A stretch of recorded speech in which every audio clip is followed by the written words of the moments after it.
the West Oak Cliff area plan, along with some industry professionals to provide a balance in terms of advice and skill set for the group. Este proceso ya lleva más o menos un año en lo que se ha estado planeando. Se hizo un grupo de trabajo que está compuesto de más o menos mitad y mitad de vecinos, pero también expertos en temas profesionales de arquitectura y desarrollo para tener para tener información balanceada. An area plan it's not a zoning case. What this area plan is, it's a vision document. It's a non-binding advisory document that is set out by the neighbors, by us as a community, for the future. Un plan de área no efectúa zonificación. Un plan de área simplemente es un ejercicio por medio del cual se crea una visión para la planeación de esta área en el futuro.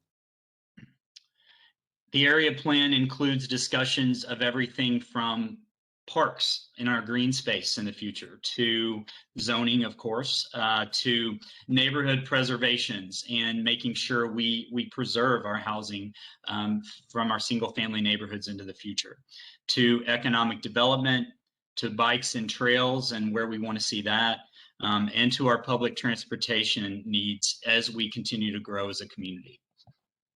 Un plan de área, bueno, sí incluye zonificación, pero no es solo eso. Perdón, sí puede pensar en zonificación, no rezonifica. Pero no es solo eso, también toma en cuenta temas para el área con respecto, por ejemplo, a parques, al desarrollo económico, ¿cómo se dice? Lanes. Poder usar bicicletas en la calle, se me está olvidando la palabra en español para lanes, y también para preservación histórica de colonias o vecindades, y temas con respecto a tránsito y transportación. And tonight is part of the community engagement process. This is the most important part of what we do in this process. There's been a lot of work done with the smaller task force up to now. And as we roll the next few months, will continue to be community engagement moving forward. Hasta la fecha se ha hecho bastante trabajo en este proceso, pero la junta de hoy es representativa del paso más importante en todo el proceso, y eso es precisamente recaudar comentarios, ideas de la comunidad. And finally, some of the comments that came in last time from the last vision meeting, and since that time between then and now, have been about if we can do other kinds of meetings, in-person type meetings. And I support that. I think that is a fantastic idea. And I welcome your suggestions on how to do that safely and where you think those could be held and how we should hold them tonight. If you would please present that information in the chat or in other ways.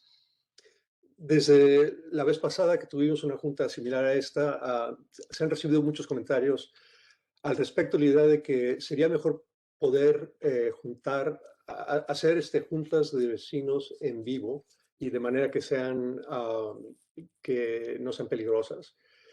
Y dice el councilman que le interesa mucho esa idea, le interesa mucho que comente la gente qué tipo de ideas tienen ustedes para hacer esas juntas. Por favor, pongan sus comentarios en el chat aquí o díganlas cuando estén haciendo preguntas. Thank you again, and we look forward to your input tonight. Gracias, y nos interesa mucho sus comentarios.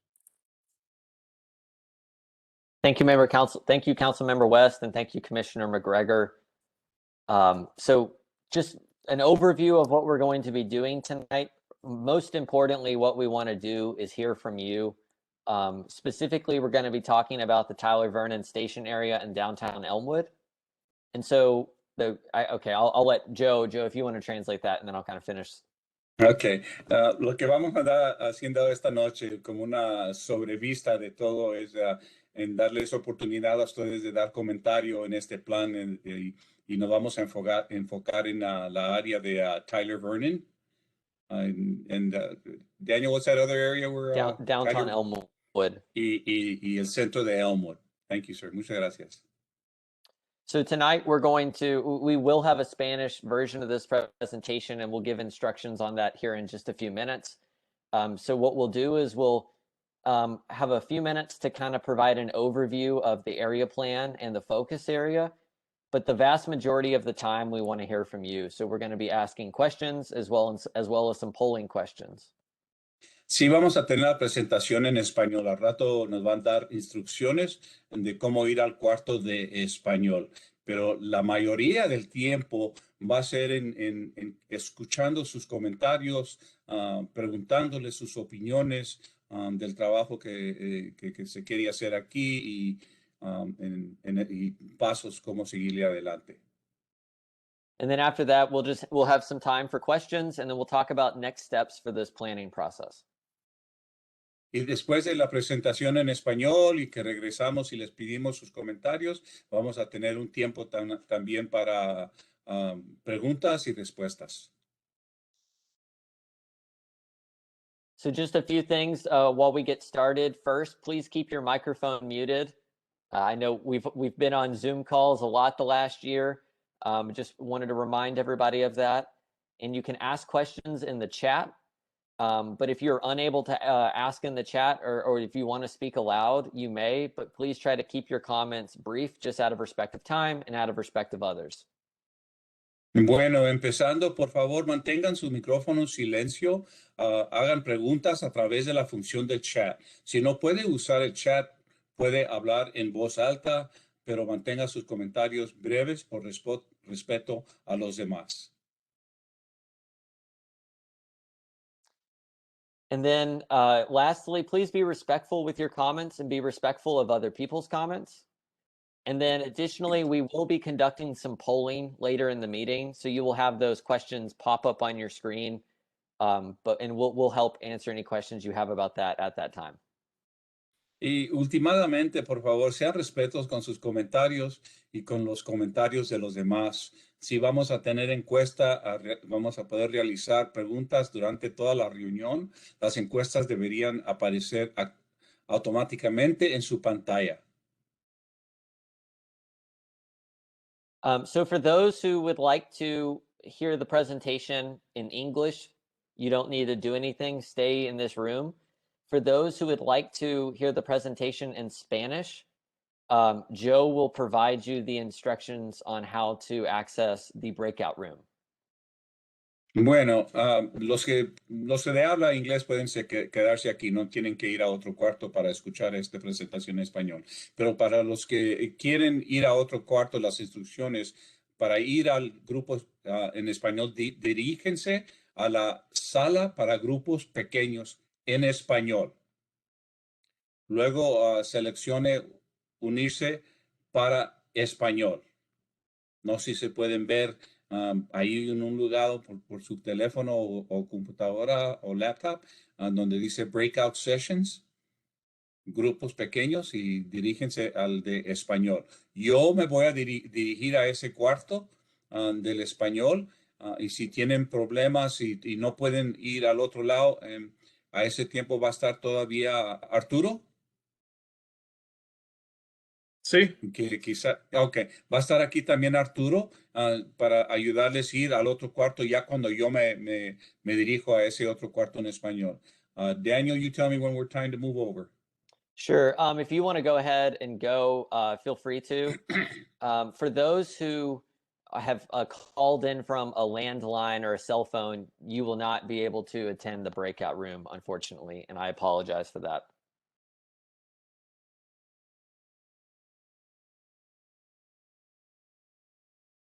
So we can give people a few minutes to move into the other room, and we'll go ahead and get started in about 2 minutes.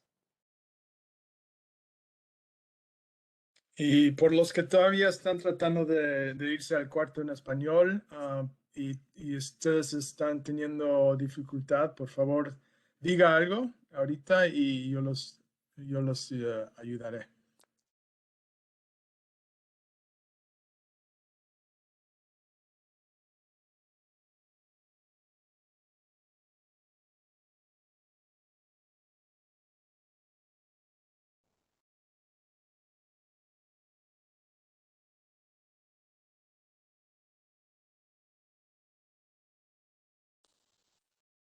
And if you're unable to, if you're having any issues, please let us know right now so we can help resolve those. We've got some city staff on the call that can help.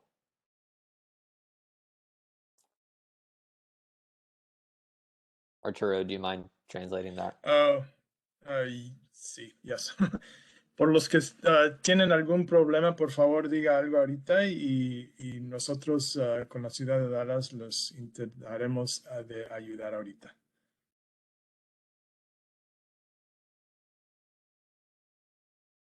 Hi, I'm trying to transfer to the Spanish for my mom. Am I able to do that through phone or do I have to be on a computer? Unfortunately, you can only be on a computer, or if you're on like a smartphone using the internet. You can't do it if you've called in. Unfortunately, it's a limitation with WebEx. Unfortunately, I apologize. Okay, so However, if I transfer to a computer, can I do that? Yes, if you're on a computer, you should be able to move into the breakout room. Okay, thank you.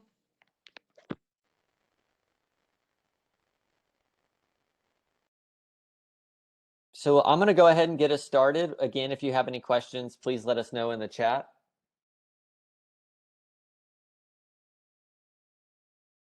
So again, thank you everybody for joining us this evening and taking some time out of your day to provide us some input on this process. Once again, my name is Daniel Church. I'm the planning manager in the city's planning and urban design department that's helping run this planning effort. Obviously tonight we already heard from Councilmember Chad West and Planning Commissioner Enrique McGregor. I also want to introduce other folks on city staff that are on this call. We have the Director of Planning and Urban Design, Pierre Chaco. I also want to let Monique Ward, who is helping run the engagement for this effort, speak for a few seconds. Monique, are you in a place where you can speak?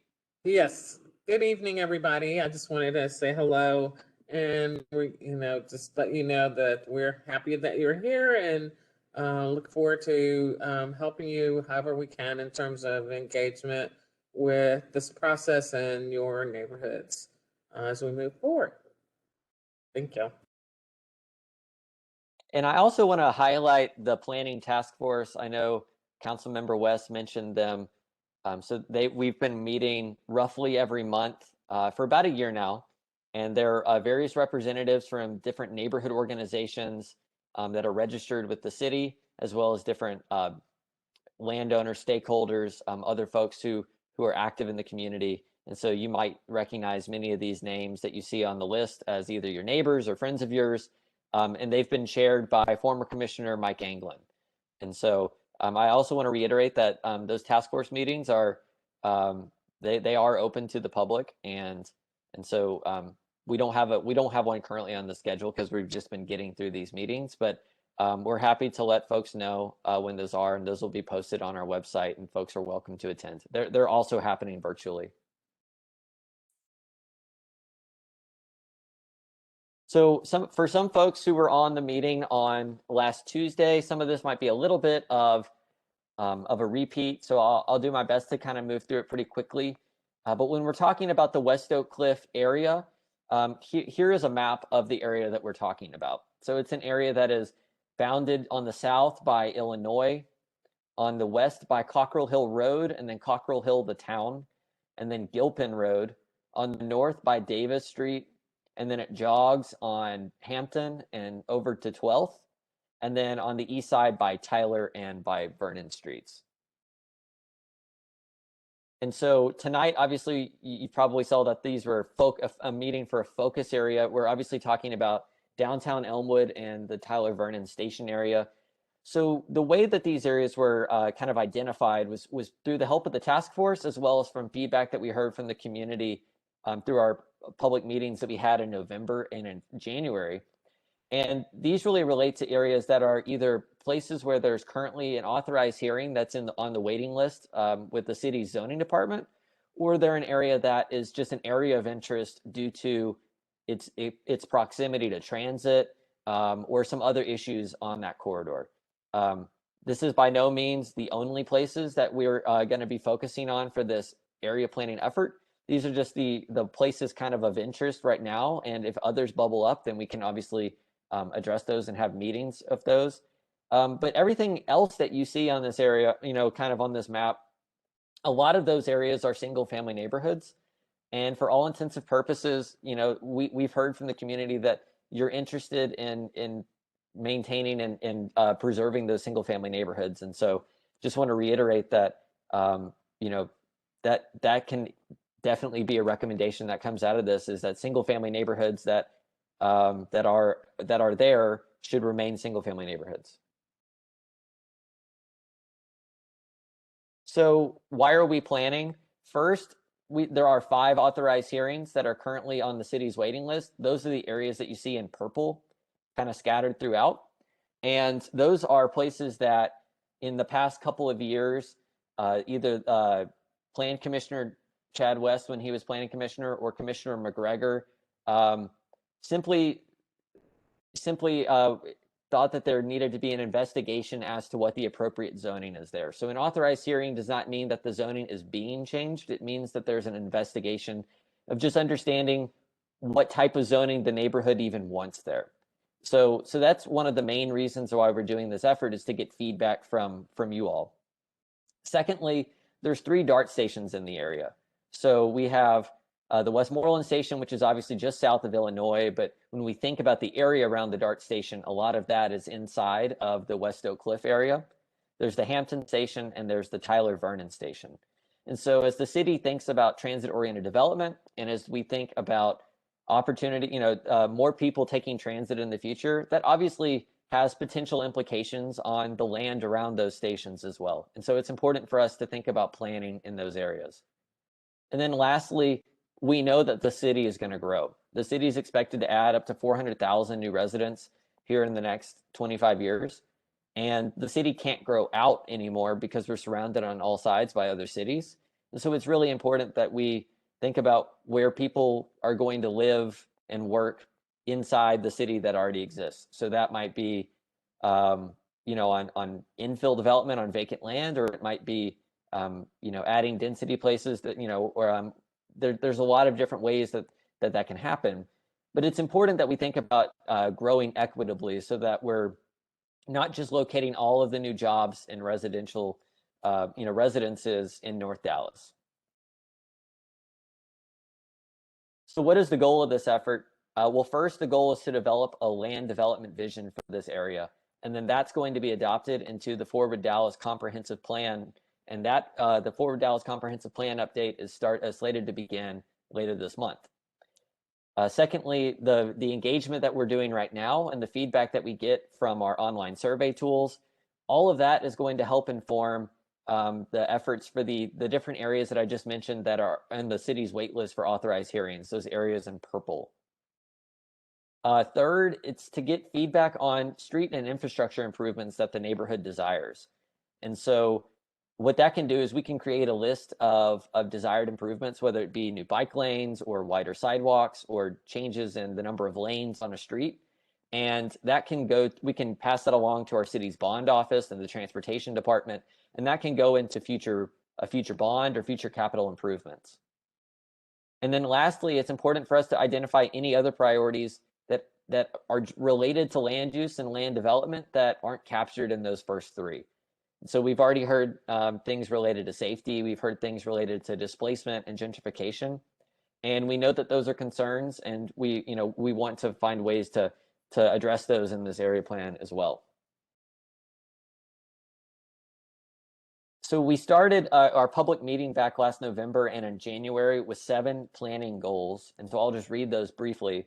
Those were to protect existing single-family neighborhoods, preserve natural areas and expand public parks and trails, preserve historic buildings by encouraging renovation and reuse, encourage businesses that are compatible with surrounding neighborhoods, improve transportation access through better street design and suitable development around dark light rail stations, retain current residents and attract new residents by encouraging new and affordable housing choices, and lastly, to create walkable neighborhood centers that provide a variety of work, cultural, shopping, and living opportunities. So those were developed in a large part with help from our task force. And what we did was those essentially, we provided those out at the public meeting in November. And then we had a survey that was online where we received 140 responses, getting input on these planning goals. What did we miss? What were people really interested in? And that really kind of helped serve as the foundation for this planning effort. So next, when will this process be done? So right now we're about halfway through the process. This project launched about a year ago in summer of 2020. We're obviously in the middle of the community engagement, kind of the most important part of the community engagement process, where we had the meeting last Tuesday. We have this meeting. We have 2 more meetings next week, and then we're working on some opportunities for some safe in-person meetings as well. And then what all that input is going to do is help myself and other folks in the Planning and Urban Design Department go begin drafting this plan and think about recommendations and strategies. And so what we'll do is come up with a rough draft, go back to the public, get your feedback as to what you like, what you don't like, and then once we get to the plan to a good place, we can begin the city adoption process, and that will go through City Plan Commission and ultimately adoption by City Council. And the goal is to have it adopted ideally by the end of 2021 or early in 2022. And then at that point, that's when we can begin the implementation of all the recommendations that are outlined in the plan. So for tonight, we just want to focus on the downtown Elmwood and Tyler Vernon station area. And so I know that y'all saw this on a map. Obviously, this is kind of on the eastern side of our area plan area. It's probably only about 20% of the land area. And so what we're really talking about is everything that's within a half mile of the Tyler Vernon station that's inside of our area, as well as downtown Elmwood. So generally that's bounded on the east by Tyler Street and by Vernon, to the south by Ferndale, and then the downtown Elmwood area. On the west side by Montclair, and then on the north, generally by Brooklyn. So this is the area that we're going to be talking about tonight. So we're going to be asking specific questions about this area.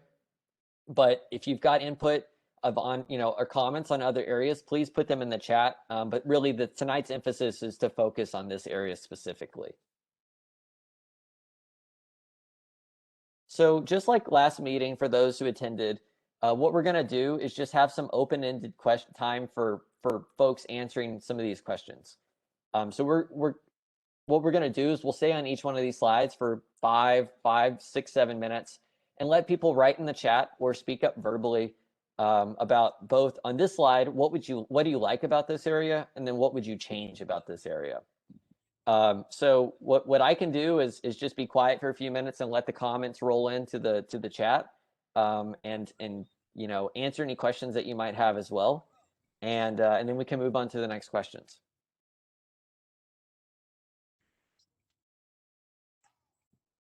I have a question. Sure. Yeah. Right there, that's the meeting. So this process is centered around the authorized hearings, but the authorized hearing for this specific region was rejected by CPC because of concerns about neighborhood self-determination. So how does the process proceed given that? Which process? The authorized hearing process or the area planning process? Well, doesn't the area planning process ultimately lead to an authorized hearing? But we've already had the authorized hearing for this specific space. And maybe I'm just misunderstanding, but Sure. given the context of the CPC's decision, like how does that inform this process? Yeah, so that's an excellent question. And so so just kind of repeat that. What is the process for an area plan? What is the process for an authorized hearing? And how do they interact with each other? That's a very good question. Well, specifically in the context of the CPC's decision to reject it because of the new process, right? Correct. So an area plan is selected and chosen to be done by the council member with help from the planning department based on a number of factors.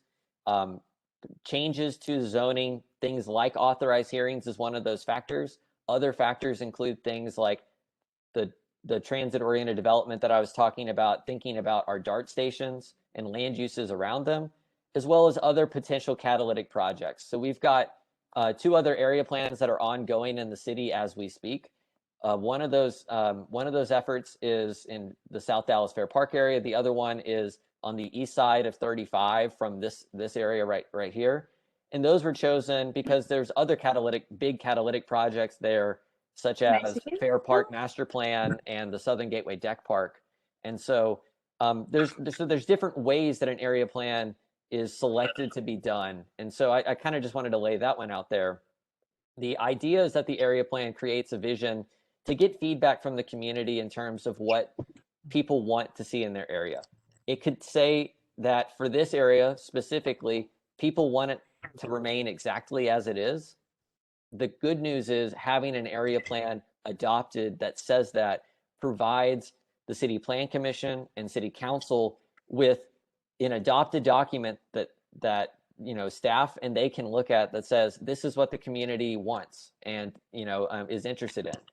And so in terms of this authorized hearing that was submitted and then denied by City Plan Commission recently, that was, just for those who are not familiar, that was in an area roughly between Clarendon and Lebanon, just north of the Tyler Vernon Station area, or just north of Tyler Vernon Station.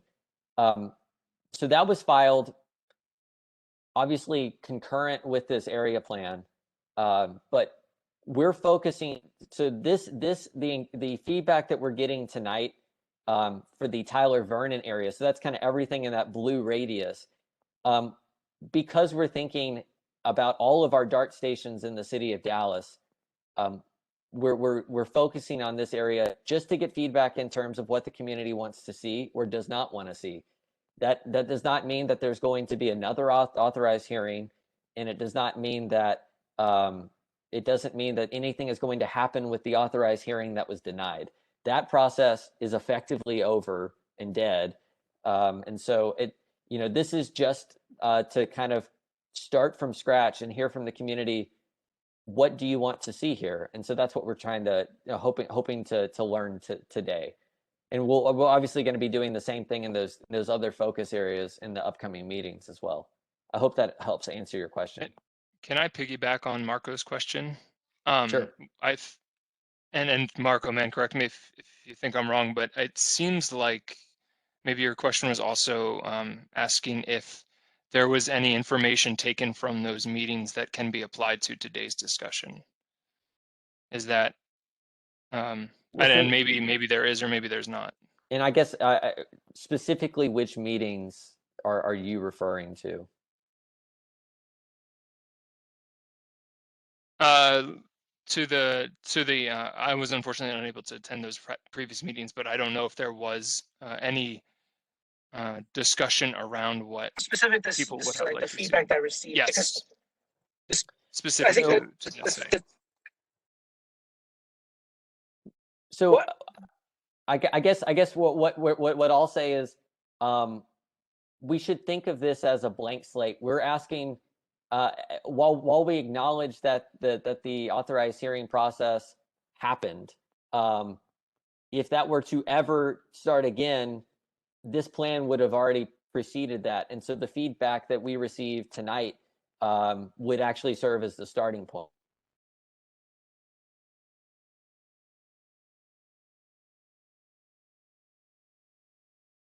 As much neighborhood feedback as possible to create a vision for this specific area that can then be adopted by council, so that then if there ever is another authorized hearing in this area or any sort of zoning change for that matter, it could be a private applicant on one piece of property that city staff and city plan commission and city council can look at it and say, no, this neighborhood was very interested in it staying single family or becoming this or whatever you're interested in.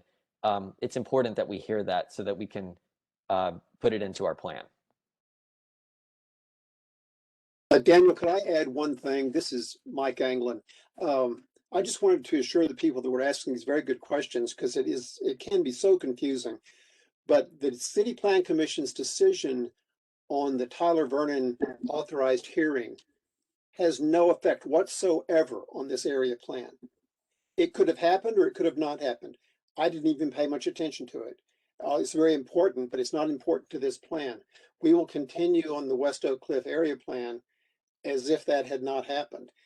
Now, like Daniel says, when the West Oak Cliff area plan is completed, if it comes to full completion, then a subsequent authorized hearing could be requested for the Tyler Vernon area, which would then be guided by the West Oak Cliff area plan because of the overlap of the territory. And this area would have been planned in a not for zoning specifically, but there would have been a vision that's already in place. So the sort of derailing of the requested authorized hearing for Tyler Vernon has no effect on our going forward with the West Oak Cliff area plan. I just want to make sure that also is clear. Thank you, Mike, for that addition. So I just want to focus on the comments for a few minutes, and then we can move on to the next slide. We're getting really wonderful feedback, and I really appreciate everybody's input. I know that people are saying that this area is good, that they like it. There's comments about wishing that it would be more walkable. There's comments about concerns about affordability. And so these are really, really great comments. And I don't want to read through all of them because there's hundreds of them. So I really appreciate the input. Again, I encourage you to continue to provide comments on these specific questions. We'll move on to the next two, but you can keep answering the one that we just had up on the screen. So the next two questions are, where would you like to see pedestrian improvements and where would you like to see improvements for biking? So if there's any streets that you currently see today as an issue in this area that is highlighted, please let us know. Pedestrian improvements on Edgefield, Vernon. Well, that's a couple people saying Vernon. Wright Street. Hi, this is Charles. I'm a resident in Elmwood, and I would like to see downtown Elmwood, the commercial district, be more pedestrian friendly. I think there's a lot of opportunity for growth in that area, and it's one of the things that brought me here. But when you start to walk around the neighborhood, you realize that it's very disconnected, and that even if developers did want to go in and put commercial buildings there, it's not really pedestrian friendly at all. You know, the streets are too wide. It's kind of scary to run across the street. I'd like to make it more of a neighborhood area. Does anyone have any thoughts about that? Yeah, thank you, Charles. Hello, this is Iris Summers. We live up on Edgefield in Burlington, so just at the very tip of where this circle is. And so to build on what Charles said, I think it's really important that we need to think about the walkability. So on Edgefield, which then we'll go down into the downtown Elmwood, we do have two very large schools. I'm originally from Indiana, and communities are really built around this neighborhood schools, the education. One of the reasons my husband and I did purchase where we did. We also need to think about that the middle school, though, is at the very top of this map and not in the circled zone. It is the largest middle school in the state of Texas. And so we do have a lot of students that are walking down Edgefield regularly, trying to get back home from this large, very prestigious middle school. So having a very unsafe street such as Edgefield or surrounding areas because there's not adequate speed bumps or traffic, we need to think about that, because it's not just us as adults that are looking to utilize the commercial businesses in these areas. It's also our children trying to go to and from school 5 days a week. Absolutely. Thank you very much, Iris, for that comment. I think it is worth noting that, our city does have a Safe Routes to School program. And so as we think about improvements, we often do try to prioritize improvements near schools because of that very reason. And so this is really helpful input, and we agree with it. And so we'll definitely make sure that it's incorporated into the plan. I had a question. So this is Giovanni Valderas. I was wondering, it seems like this is probably not the best opportunity to create a plan that's going to potentially change the makeup of multiple neighborhoods during a pandemic. So I was just wondering, what was the reasoning to do that and then continue to do that? Because obviously most Spanish speakers have very limited access to the internet, and obviously what we saw tonight with the phone calls, you all can't translate that into Spanish. So I was just wondering why not slow it down and allow, especially after the pandemic's over?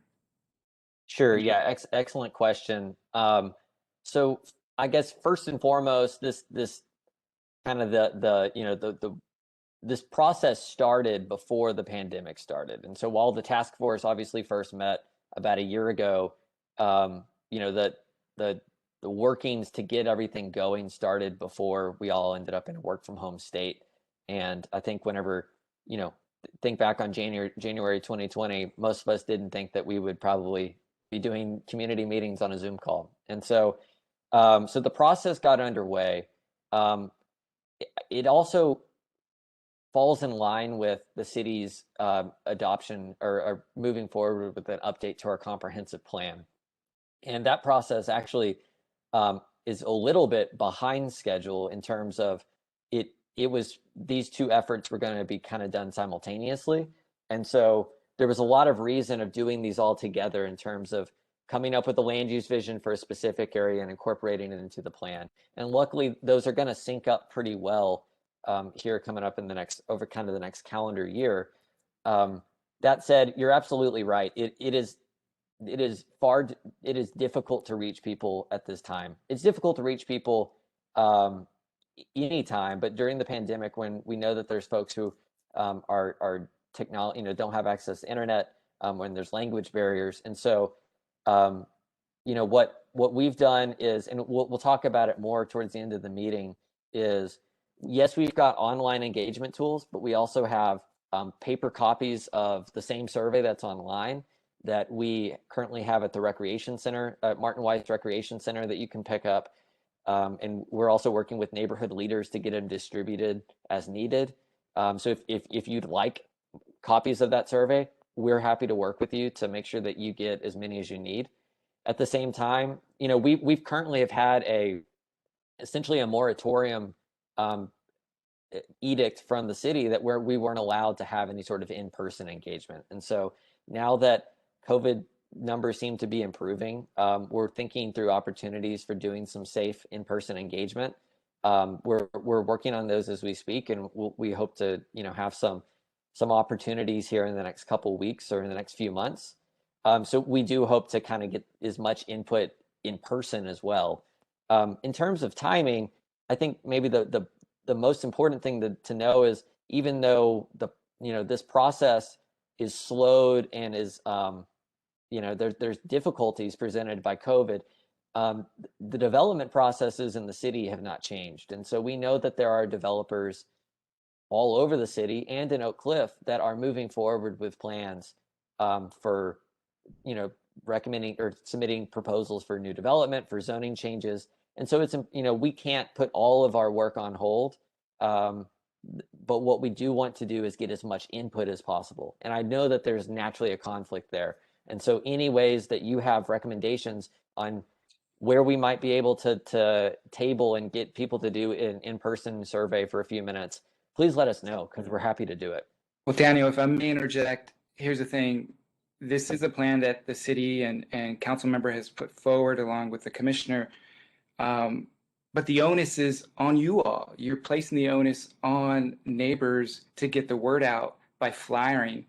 I mean, I think you all really need to take a different approach. I mean, like I said before, there are a ton of barriers that community members face. Obviously, 5:30 p.m. is not an ideal time for most working class families. They're probably still at work or getting off work and commute right now. So I think that we have to take a more equitable approach and have the city do more. Sorry. No, I appreciate the comment, and we're again the engagement process is not over. We're in the middle of getting as much feedback as possible, and so we'll talk more at the end of this meeting about some other ways that people can provide input. Just for a few minutes, I do want to just kind of highlight some of the comments that I've seen. I know we've got a lot of comments coming into the chat, and so I appreciate all that feedback. I'm going to move us on to our last two questions, which are there places you currently see issues with existing land uses, and are there places you would like to see new land uses? And again, this is for the entire area on the map here, so the Tyler Vernon Station area as well as downtown Elmwood. So try to focus your comments on that area specifically. This is Anthony. May I comment? Sure. So, and I feel like this might be like a common theme, but it's a challenging theme, and it kind of cuts into the heart of what Gio and Marco were talking about, and I'm sure a lot of the other comments here. There are a lot of automotive, so it's industrial. I think it's type F land use in some of these zones, right? So you think automotive industrial shops, right? So that is that's something that not a lot of folks necessarily think that they're interested in living next to, but simultaneously that's also something a lot of folks locally are not just patronizing but also owning. So it's not so much a question of like what we'd like to see, but just the realization of the real challenge being like, not only is that a brownfield site for redevelopment, right? So that's a really off-putting place to develop for developers, right? Because they don't get that ROI that they're initially looking for. It's something, as opposed to something like Tyler Vernon, which is why in my kind of instinctual opinion, Tyler Vernon was selected as an appropriate site.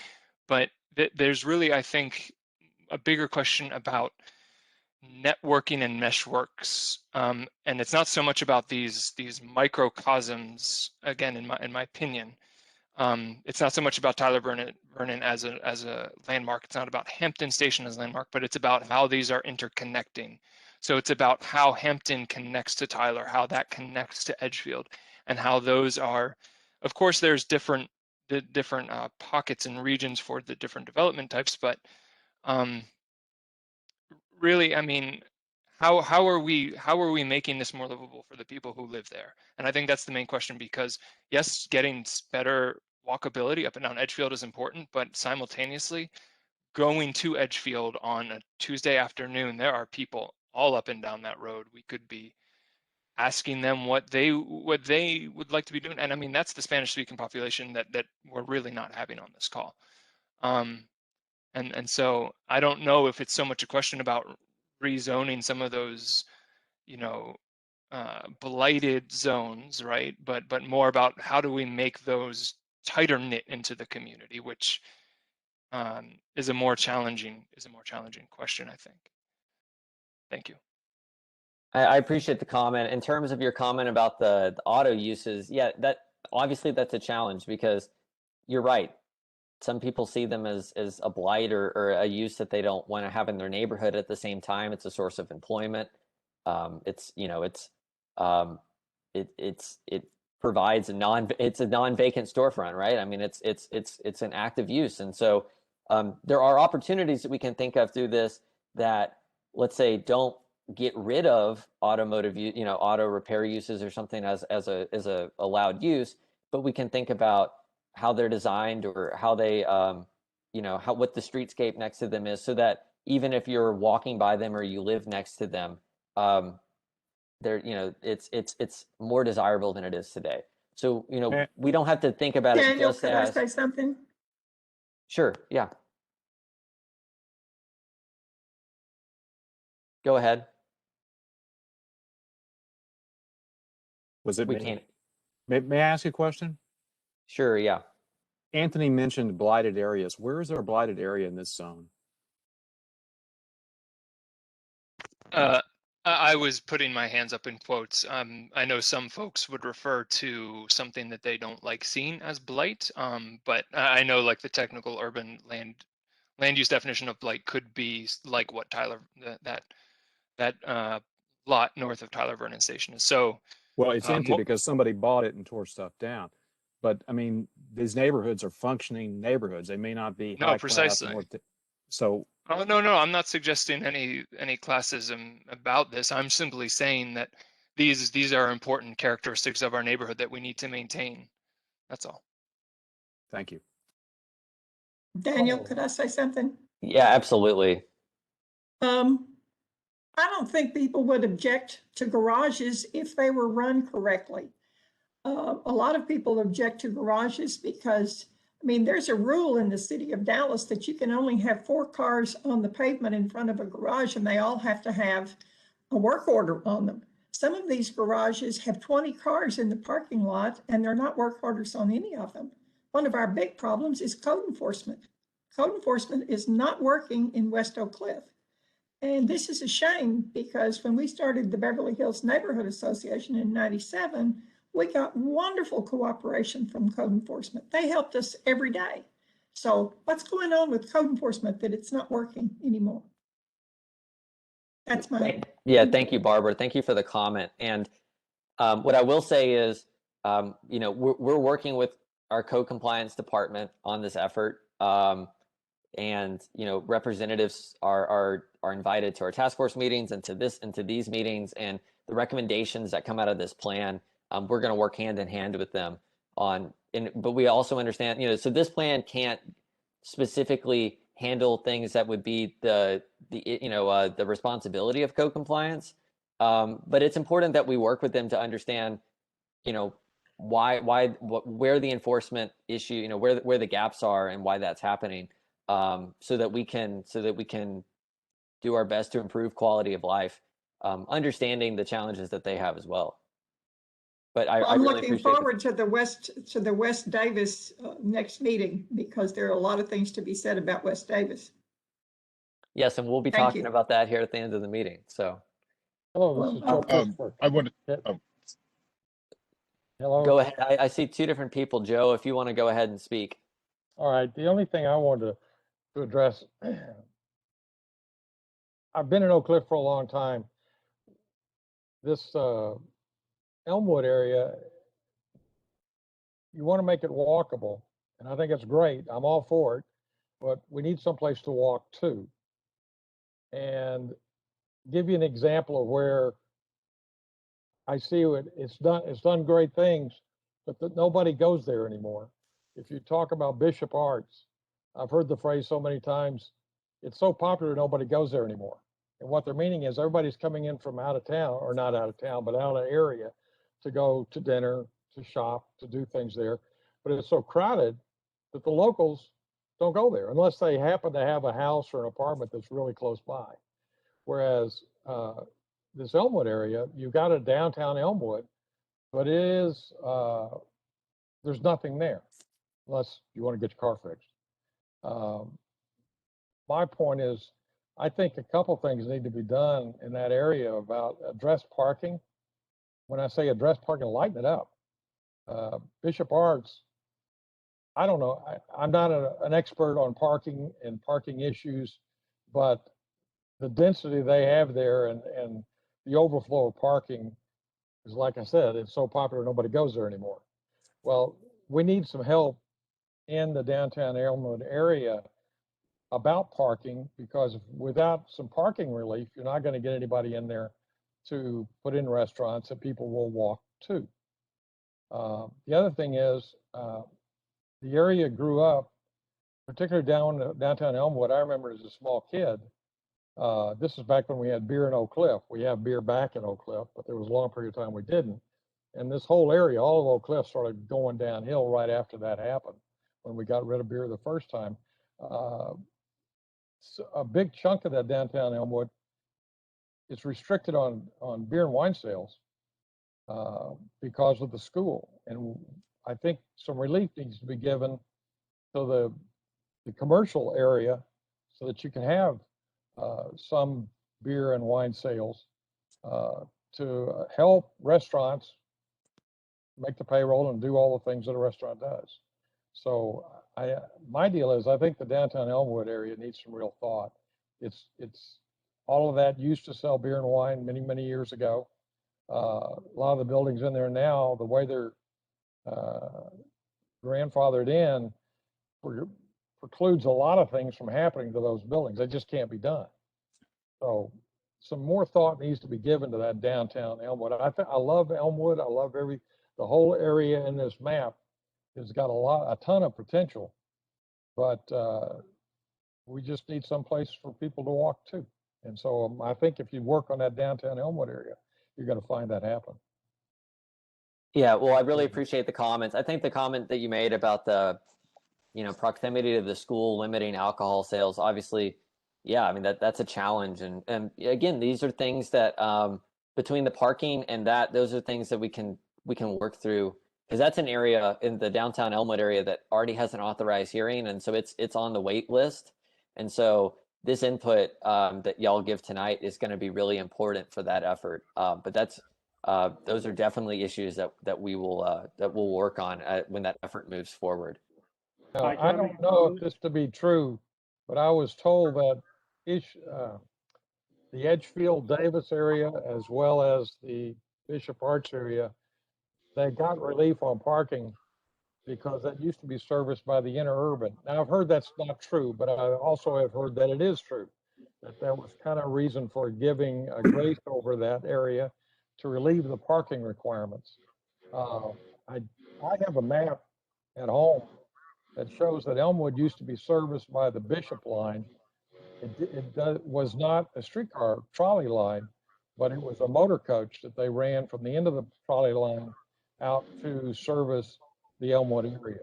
Yeah, I've seen that same map, so yeah, I'm familiar with it, but I don't know the full history. But that's something that if you have any information on it, we'd love to learn more, because I'm hoping to understand the history of neighborhoods as well. Okay. Well, Daniel, I'd like to ask a question. Evan Sure. Dunkel here. I live on Lansford Avenue with my family. When we're talking about things like code enforcement, talking about rezoning, talking about potential need for greater population density, talking about needing affordable housing, one of the easiest things, it seems to me, would be to allow for the homeowners in Oak Cliff who have space in terms of lot square footage to incentivize them in some way and support them in some way in developing secondary abode, whether it's a mother-in-law apartment or something like that. My understanding is currently code prohibits new development for individual homeowners on their properties of this kind, and for a multi-generational home that would provide greater space, or potentially provide for those residents to generate some income by providing housing to others. Do we have any any scheduled docket for that question specifically to be taken up? Yeah, so that's an excellent point. I see that I have two questions, two hands raised. So I'll get Joe and Mr. C. I'll get to both of your comments here and questions in just a second. That's a really good point. We actually are going to have some polling questions, and we're going to talk about that here in just a second. But you are right that today, by right, you're not allowed to build an accessory dwelling unit on a single-family home. You can go through the Board of Adjustment to request that, or your neighborhood can create an overlay that allows it. But by right, no, you're not. And so that's an excellent point. That's something that can be recommended in this moving forward. It could be, but that's entirely up to what we hear from the community. Daniel, may I interject? Sure, absolutely. Because it's a great question, Joe. I'll be very brief. It's on our radar, and it is going to be looked into. Your point is fantastic. It's City Council actually did pass something that allowed people to have, they call them ADUs, to have granny apartments and so on. But in order to be able to use them, there was a process that was relatively onerous for a community. It took a number of people to sign up and agree and get a document and go through City Hall. And I think council is aware of the fact that that needs to be revisited. It'll eventually come back to City Plan Commission. And so it is on the radar. I said I was going to be brief. I lied. That was it. I'll stop there. Thank you, Daniel.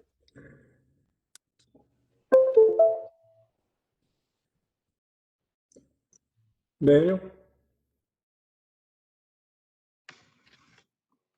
Daniel? Can you hear me? Would it be appropriate at this time to give a little bit of background as to why the downtown Elmwood area requested for the rezoning and what the background on that?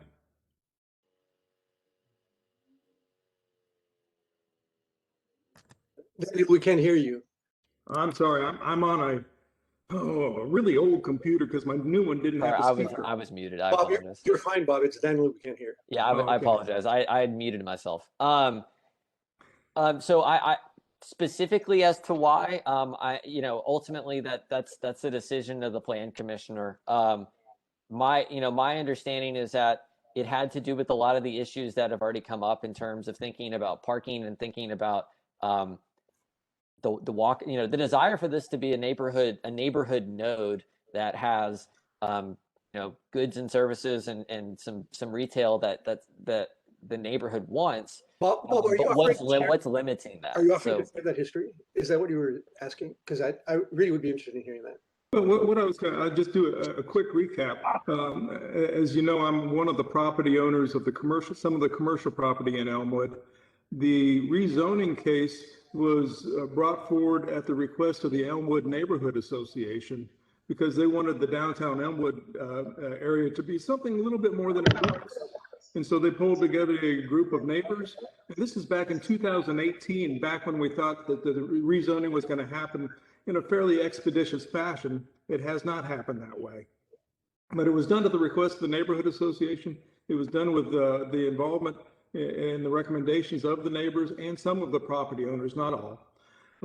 That group got together and met, and everybody agreed universally that what they wanted to do in downtown Elmwood was to preserve the character of downtown Elmwood. They did not want, and nobody wants it to become a Bishop Arts area. And they also realized that the problem, one of the many problems with downtown Elmwood is it just doesn't feel safe, especially at night, especially in the dark.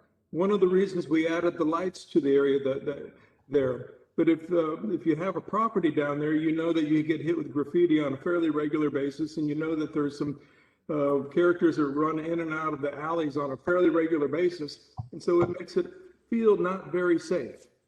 And so what the group did is they got together and they took a look at the zoning for downtown Elmwood, which is currently now CR zoning, which means community retail, which means absolutely no residential is allowed to be there. And a whole lot of things can be there that nobody wanted. And there's some things that people wanted that couldn't be there because of the zoning.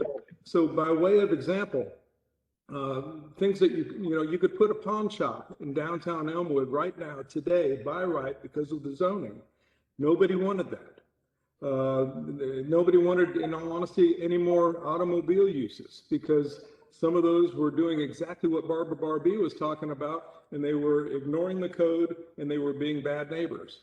And so that group got together and went through the CR zoning and made some recommendations to the Neighborhood Association. They adopted it and put it on their website, and it includes everything from grandfathering the cool old buildings that are there that are sort of the Art Deco looking places as legacy buildings so that they could be there and be there by right. But it also added to the uses things such as residential. And there's only a couple of places that could possibly occur in downtown Elmwood, but and the group wanted it to occur in a way that did not look, smell, taste, feel, or anything close to what was going on in Bishop Arts. And so I think everybody was on the same page there. And then they wanted to take out of the uses of CR some of those undesirable uses, whether it's pawn shops, whether it's the automotive uses. And by the way, the group came back and said, if an automotive use is there today, they should be able to stay there for as long as they want to stay there by right. We wouldn't want to run anybody out of business. And so there was a whole lot of thought that was put together by the neighborhood group and by the property owners down there 3 years ago. And I believe I forwarded those recommendations on to the city staff and be glad to forward them on to anybody else who wants them. I think they were posted on the Elmwood neighborhood website for the longest time. But I think it's important to know that that is coming forward because it was a partnership between the property owners in the commercial area, downtown Elmwood, and the partners in the single family neighborhood area from the Elmwood Neighborhood Association. And so we are hopeful that this plan will make those recommendations even better, but get it done. It's been way too long happening. Well, I appreciate that. That's really helpful background, Bob, and so I really appreciate that. Just for the sake of time, I'm going to keep us moving. We've got some polling questions that actually relate to a lot of the things that that have come up in the last couple of minutes. I know that there's been a lot of chat on the chat, and I'm trying to read all of it, but it's a lot. So we'll do our best to get to people's questions, and we are going to have time at the end for questions as well. So just talking about residential land uses, you know, some comments people had about accessory dwelling units. I think it's helpful for us to just spend a few minutes going through the definitions and pictures of what some of these, again, this is potential. We are not proposing any of this. What is allowed by right in most of this area is single family. But what we wanted to do is just kind of lay everything out on the table so that people just kind of know what we're talking about. We're going to do that for residential as well as for non-residential, and then we're going to ask some questions on that. So first, single-family residential. This is a house. It's a freestanding residential building with one residential unit in it. An accessory dwelling unit is a small independent dwelling unit that's located on the same lot as a single-family dwelling unit. And so these are often known as granny flats, or these are known as garage apartments. So that's the terminology you might see. So these are usually located in the rear of a lot. Small lot single family or cottage homes, single family unit buildings that are small, on either small narrow lots, and a lot of times they have like a shared common space, shared green space, or shared amenities, maybe shared parking. So these are just, we don't have a lot of these examples here in Dallas, but these are just some examples of what that looks like. Duplexes are a single building with two independent dwelling units. A triplex or a quadplex is a single building that contains 3 or 4 independent dwelling units. Townhouses, so these are typically multi-story, 2 to 3 story buildings that share 1 or 2 walls with an adjacent property, but they have their own private entrances and they usually have their own private garage. Smaller multifamily, so a single building that is more than 4, because a 4 would be a quadplex, but no more than 10. And so these pictures, the one at the bottom left and then the one on the right, those are taken over in Old East Dallas. And, these are places that have 8, maybe 10 apartments, but they're in the middle of a neighborhood. So they've, they're 2 stories tall, parking's in the rear. And so they're a good scale. We're not talking large multifamily. Large multifamily would be a single building that's 10 units or more. And so these can really range in size. You can have, like the picture on the left is smaller, probably 30 or 40 units, all the way up to something like you'd see in Uptown with, 6, 10 or more stories, much larger. So that's when we're talking larger multifamily. That's what we're talking. And then so next, I'll just kind of talk about some other potential land uses to think about. So there's community and civic uses. So that's anything that's either publicly or privately owned that's a shared space. So parks, libraries, rec centers, community centers, churches. Next, we have walkable neighborhood retail. So these are small scale shops and businesses. Usually the building is located adjacent to the sidewalk, and then parking is either on street or in the rear. So this is kind of what you think of when you think of Bishop Arts or when you think of Deep Ellum, but I think the same building form exists, for instance, on Hampton or in downtown Elmwood. Suburban commercial, so these are typically larger, businesses, shopping centers. Parking's usually located in the front, and so this includes things like drive-through banks, fast food, gas stations.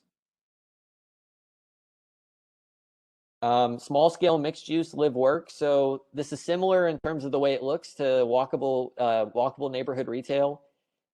These are places that an example might be an art gallery. So maybe the artist has an art gallery downstairs, but then lives upstairs or lives in the rear of the building. So that would make it live work. Mixed use might be ground level retail, and then upstairs there's a small apartment or a couple small apartments. And then office, this is, your typical multi-story office buildings with large parking, either surface parking or parking garages. So those are the land uses that we're going to ask some polling questions on. I just kind of wanted to lay those out there. What we were going to do, and Joe, what we were going to do is do some report out between the Spanish breakout room and the English breakout room. So Joe, I don't know if you want to kind of give some feedback about the Spanish breakout room. I saw that there were some folks in there, but I couldn't really see anything more than that. Well, we did have actually we had one member in there, but Miss Violeta Monclava, and she's a resident and also a member of the Pope Vernon group, if I'm not mistaken. I'm pretty sure she's still on. She gave some great feedback. Her and Mr. McGregor had some great comments. And so she provided us with some great information on and history on what some of the workers, what some of the residents would like to see. She's got a great heart for the Hispanic people in the area, and it is really a lot of what she was sharing was trying to get more input from them and more attendance from their meetings. Mr. McGregor, is there anything you'd like to share? Yeah, thank you, Joe. I did. That's why I unmuted myself, brought myself back. So we were a very small group. In addition to technical comments about downtown Elmwood that Violeta had to make, there was, I asked her specifically, we all know that it's been a real challenge to be able to reach out to the Spanish-speaking community or to interest them and just get them involved. So I asked her specifically, what can we do? I mean, how do we? I know most people don't even want to get involved with city government, but this particular community has more layers of reasons why they're not as eager to do it. And one comment that she made that I just want to pass on is that, as an example, today having the Spanish-speaking room, although very few of us were there, what she said was, keep on doing it, keep on doing it. It does matter. So it just tells us we just need to continue in spite of the effort and challenge of doing it. It's okay, and particularly for this area plan. So that's the one thing I want to make sure that. And our department, I'd like to share at this time, our Department of Planning and Urban Design has a great initiative that's over a year old. That all the information that's coming out of our department is being translated into Spanish. We're making partners throughout the city to make sure our information goes out to our Spanish speakers. Thank you, Daniel. Thank you very much, Joe. And I know that y'all came back into our room y'all were in for some of our conversation. I'm happy to try to summarize. We obviously covered a lot of ground. There were a lot of questions about the authorized hearing process and the way that relates to the area plan. And again, we're going to have time for Q&A at the end, so we can obviously answer some of those questions again. There were a lot of comments about downtown Elmwood in terms of what the community, why the authorized hearing was filed and the interest and changes to the zoning there to make it better suit the needs of the community. So that was kind of a summary. I'm going to keep us going, but I'm happy to answer any questions as they pop up. So next we're going to do polling questions, and this is where I think we can get the most feedback from y'all. And I think it's really important, again, because I'm kind of seeing some comments in the chat. I went through all of those residential land uses and types of land uses earlier, just to kind of say this is the suite of options, and it's important for the community to provide the feedback of what you want to see. If all you want to see is single family homes, that's good for us to hear. We need to hear that. And so these polling questions are going to allow you to have that opportunity to do that. But just to get started, what we'll do is start with these questions. I got to get the poll open, so give me a few seconds. And Joe, if I need to, me and you can bounce back and forth on translating this. Let me know if you think that's important. Daniel, I don't think so at this time, in that I just checked the participants group and I see that our Spanish speakers is not still with us. But we've set up a meeting with her on the side, Mr. McGregor and I, and we'll be meeting with her. So I don't think so at this time, unless somebody else in the chat does say that they would like these translated into Spanish, but I don't think so, sir. Okay. Can y'all see the poll? Did it pop up? Yes. Okay, so we're just going to start. This is mostly somewhat to get some feedback from y'all, so that y'all can kind of get some experience using the poll. So, do you live in or around this area? Do you work in or around this area? Do you own property in this area? Do you frequently visit this area? And how do you travel to this area? So I'll give folks a few minutes to answer these questions, and then we'll move on to the next set of questions. Hey, Daniel, really quickly, just for clarification, are you, in regards to this poll, are you specifically talking about the Tyler Street Station area, or all? Yeah, we're specific. Yeah, good question. We're specifically talking about kind of the area that we showed on the map for all those questions. So around Tyler Vernon Station or around downtown Elmwood.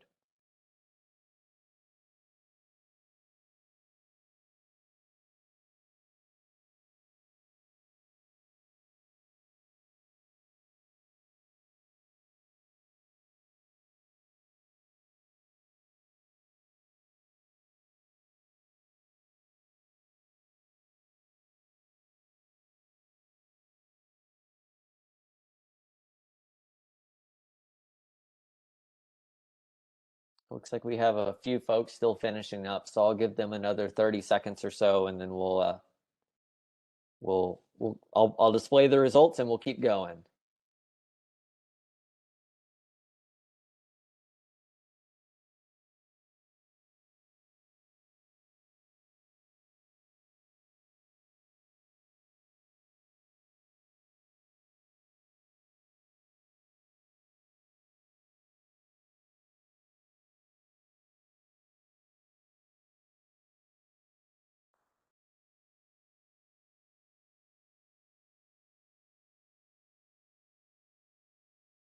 All right, so I'm going to go ahead and share the results. It looks like 64% of you live in and around this area. 46% of you, again, so some of this is because some folks didn't answer, and so that's kind of throwing off our numbers a little, but 46% of people do not work in the area. 52% of you are homeowners or landowners or property owners in the area. 70% of you frequently visit the area. And then 51% of you say that you get around to this area taking a car. So let me save these results real fast, and then we'll move on to the next slide.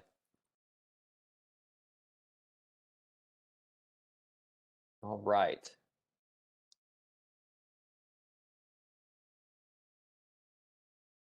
So next is a question, and I should say that that you'll see two questions. It's the same question, one in Spanish, one in English.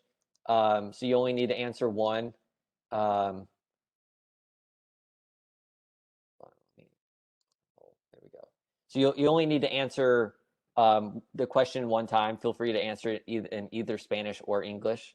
But what are you most interested in seeing in downtown Elmwood? So this is specifically downtown Elmwood, not the entire area that we talked about tonight, but just kind of that main commercial node that's down there around, Ferndale and Edgefield.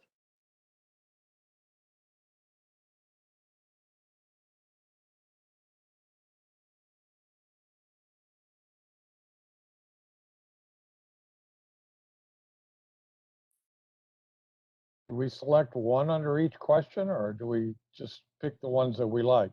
It's the one that you're most interested in. So for this one, it's just a single choice. Okay. Just trying to understand people, what the biggest priority for people are. Because we also understand that you might want all of these, and that I know that that's important for us to understand too. And so, feel free to add comments in the chat related to these if you have them. And while you're doing that, on another note, as Daniel mentioned, you'll see that there's a lot of unanswered. There are a lot of staff members that are here also supporting, and so we're not answering these questions here. So that's why it may look like that.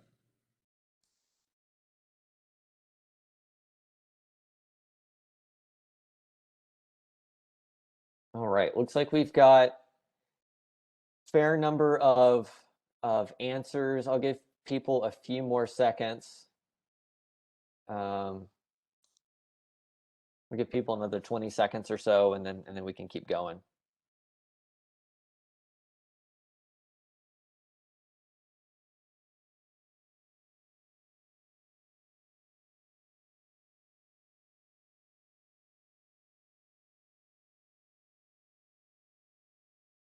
All right, so I'll go ahead and show the results. It looks like we have kind of a diversity of answers. If I'm trying to add them up together, it looks like creating a mixed use district where I can live and easily access neighborhood retail is probably number one, and then number two is preservation and celebration of older historic buildings. But it definitely looks like that there was some interest across the board for all of them. So that's definitely helpful for us to see. Okay, so for the next slide, sorry,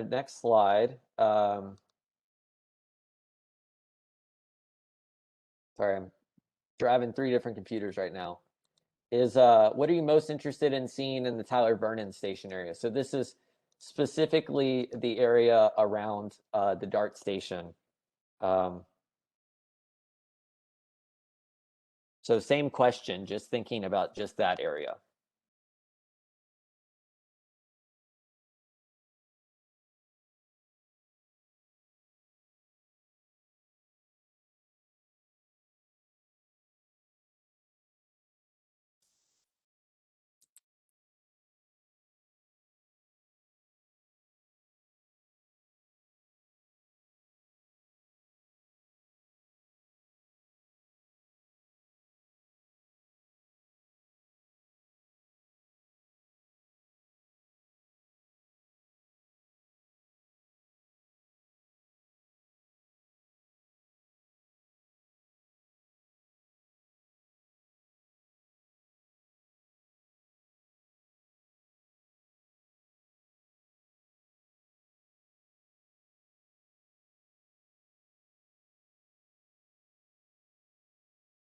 All right, I'll give folks a few more seconds.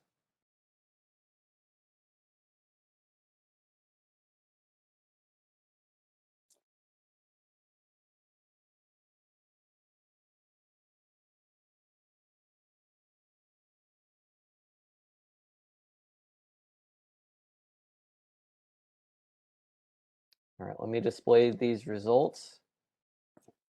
So it looks like that again on this one, creating a mixed use district was the most answered, and then number 2 was creating a district that is more compatible with adjacent single family areas. So really appreciate y'all answering these questions, and got a few more, so I'll keep us moving as quick as possible. I really do appreciate y'all providing all this feedback.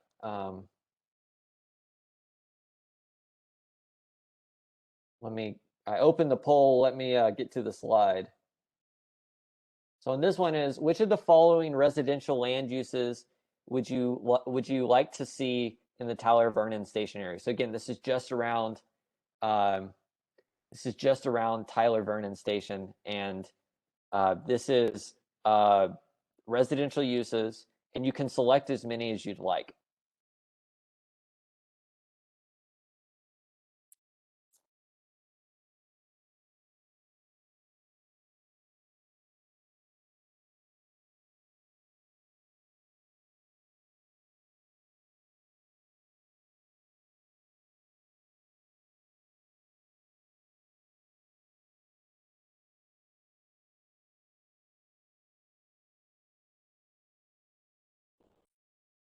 I've seen a lot of comments in the chat about affordability.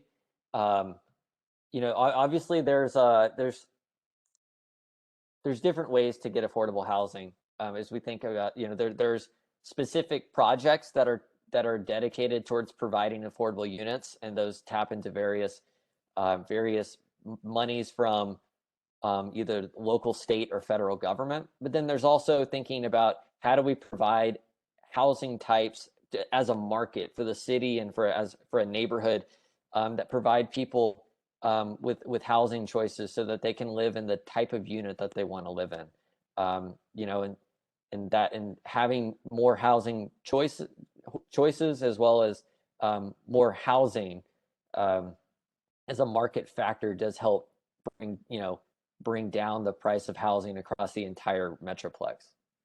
Hey, Daniel, on that question that's currently up, do we have any information as far as, or maybe the wording, like, would this be all rental or would this be opportunities for ownership? For both. Again, this is just because when we think about zoning, zoning doesn't regulate if it's owned or rented. And so that's something that when we think about apartments, for instance, those could be condos. So when we say multifamily, to capture both apartments, which are rented, and condos, which are owned. So I think for all of these, they can be thought of as being both. All right, so we got feedback. I'm going to go ahead and show it. So it looks like 55% said single family, 26% said ADUs, accessory dwelling units, 31% said small lot single family, 29% said duplex, 19% said triplexes and quadplexes, and then smaller numbers as we go down. So that's very, very helpful for us to see. I really, again, appreciate the feedback. So we've got 2 more slides to get through. And so the next question is the same question, but for downtown Elmwood. Let me get the poll up.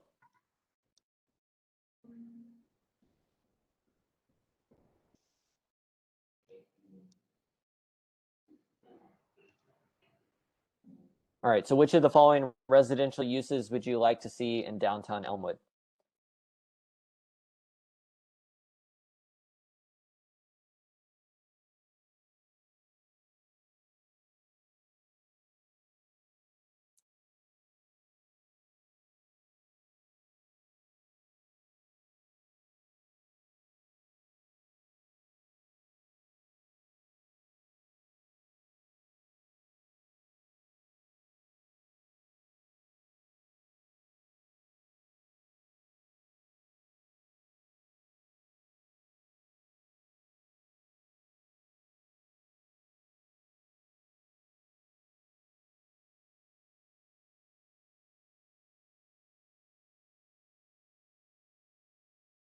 Give people a few more seconds. Again, if I'm moving too fast, let me know. I'm not answering these, so it's hard for me to gauge how fast I'm moving.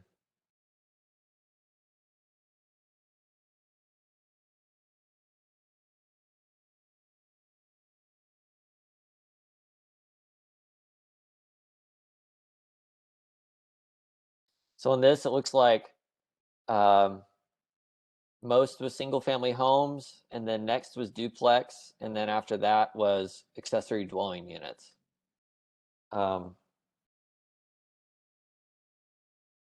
So our next 2 questions relate to the other land uses that I mentioned. So let me go ahead and get that poll up.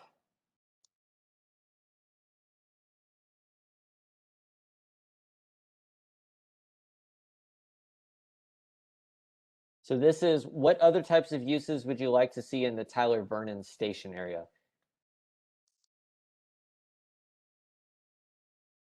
So walkable neighborhood retail, suburban style retail, large office buildings, mixed use live work units, or community uses.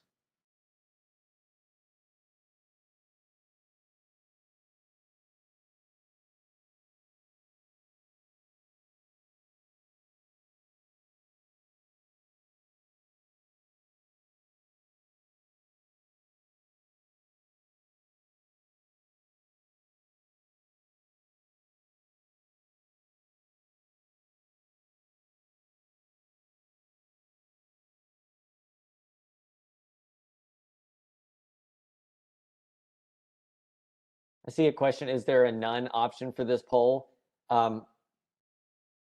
That there is not, and I apologize for that. Feel free to just put that in the chat because we're obviously going to be taking notes from both of these. So I apologize for not having that in there. All right, so give folks a few more seconds to answer this question, and then we'll move on to the last one.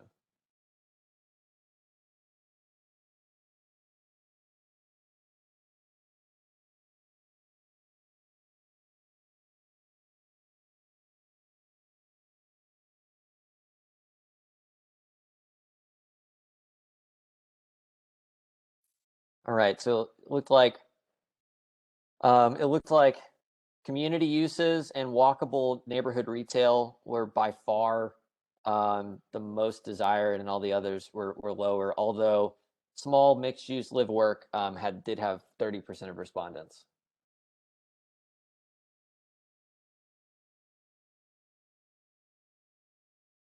All right, so our last slide, our last poll, I should say, is the same question. What types of uses would you like to see in downtown Elmwood?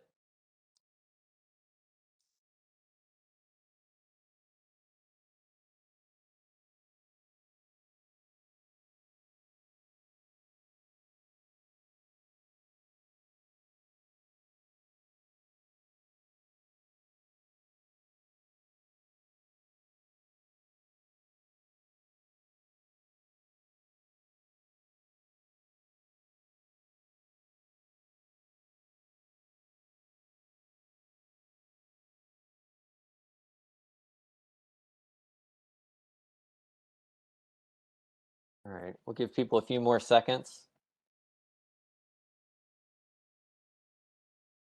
And again, I want to thank y'all for all the input that you've provided. And I know I've seen comments that, you know, we've got about 100 folks on the call, and we'll talk about it here in just a few minutes. And when we wrap up, is that we've got these same questions online, and we've got these same questions on a paper survey. So we really, you know, there's other ways to provide input. Looks like walkable neighborhood retail and then community uses were the top two on this as well.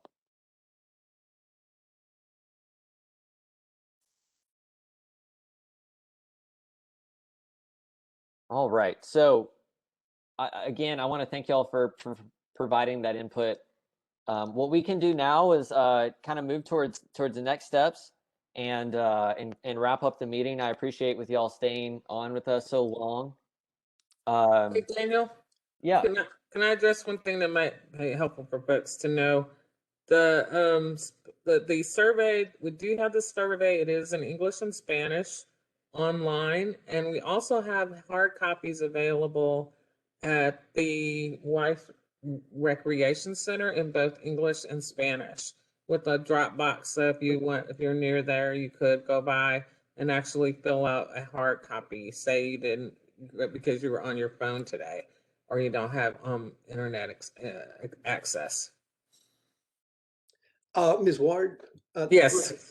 Can you elaborate? Are there other ways where a lot of people who are here that live in the community, is there a way to get copies to them personally that they could distribute among, you know, within neighborhood associations? Or We did just give some to a community member who asked for some. So we are happy to try to, you know, arrange when there's someone who wants to distribute them to a neighborhood association.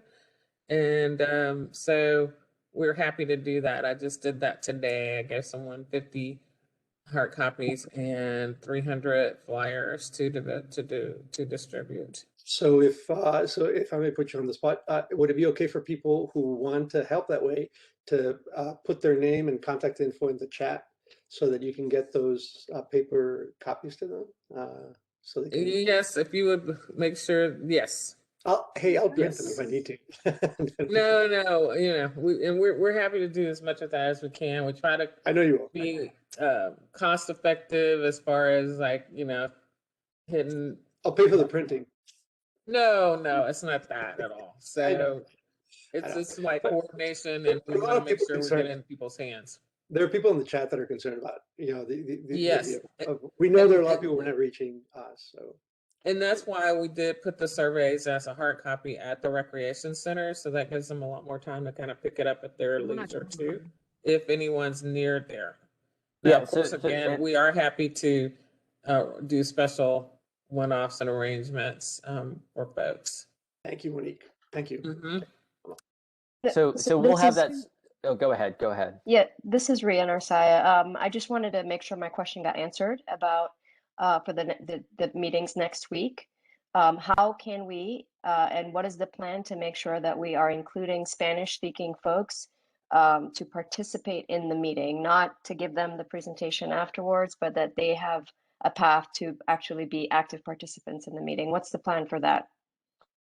Absolutely. So again, the issue has to do with folks who are calling in from a landline, and that obviously is a barrier, and that's a barrier that just exists from an online platform. And so, we'll still do the meetings the way that we've done these last two, in terms of having the Spanish breakout room, so that if folks need to hear it in Spanish, but are either on a computer or they're on a smartphone, then they'll be able to have it that way, and Joe can give the presentation just like what happened tonight. That said, I want to reiterate that we haven't been allowed to do in-person meetings, and we're working on coming up with opportunities to have a few in-person events. The exact specifics of those aren't exactly determined. I think what we're going to do is do a similar version to the meeting that occurred last week, with then specific boards similar to the questions that we had for this focus area and the other focus areas at an in-person meeting. I think the idea would be to do it probably at Martin Weiss Park, because it's centrally located. They've got a big pavilion, so we can be outdoors. So that's probably the goal. And then we're thinking about a second option similar to that too. So we can do that on a Saturday. Yeah, Saturday morning, so that we capture people at a better time. So we're probably going to do. We'd like to do a weeknight meeting and then a Saturday morning meeting. That way, we kind of captured folks who might not be able to attend one because of a work schedule or something. So that's the hope. And we'll have, obviously, at that meeting in person, we'll have our full staff of translators available to help as well.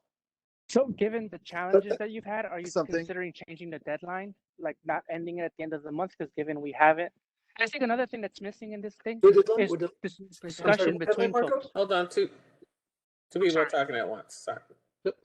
I'm sorry. The deadline is July 31st, so we have 3 months. Mr. Church, can I jump in on a point? Sure. All these concerns are very valid and absolutely legitimate. And I want to say that I know for a fact, working behind the scenes, that staff is bending over backwards to make sure that we get meaningful input from the Spanish-only speaking community, or any part of the community that is not as eager to come out during COVID. So I just want to say this and leave it from my point at that. This work plan, this area plan, will not be complete until the community is satisfied that meaningful input has been received from the community. Now, does it mean that every single individual in the community and every house will participate? Probably not, because a lot of people are not interested in participating in city government.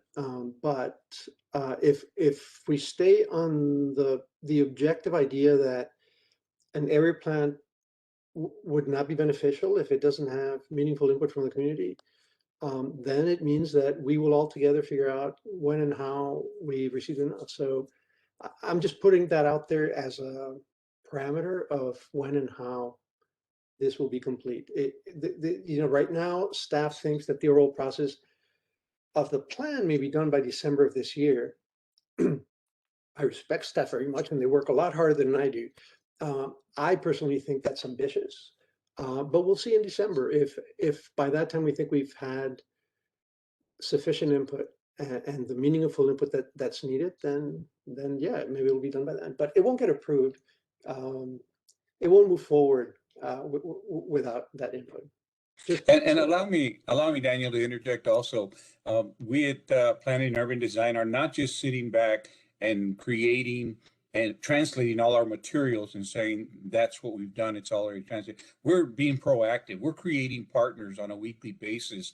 I'm working with the Catholic Diocese right now, Catholic Charities. I already brought on Dallas Community College, Dallas Colleges as a partner, and several other groups, and to use their media platforms to get the information out to our Spanish-speaking culture. So we're being proactive in this and going forward than just translating and saying it's there in translation. So just Can I wanted you to know that. share something? Yeah, go ahead. Hi, so first off, I'd like to thank Gio because he's the reason I think a lot of us were informed about this, opposed to a lot of the city of Dallas staff. So thank you, Gio.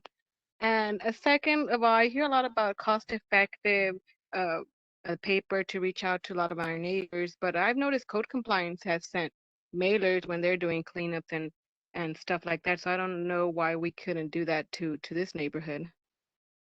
Is it like not cost effective for this department as opposed to other departments? I'm a little, I guess, confused there. Yeah, I mean, ultimately it does boil down to budget in terms of, Code Compliance has a larger budget dedicated to printing. That said, we obviously don't want budget to be a barrier when it comes to these things, and so we'll work to go ahead. I mean, I'm thinking a box of paper is usually what, $30 or something, and City of Dallas probably gets it cheaper if they're on MA or something. So I don't see why that's not an option. I mean, when you're mailing citations and stuff like that, I mean, that doesn't seem to prevent or stop anybody because it's not cost effective.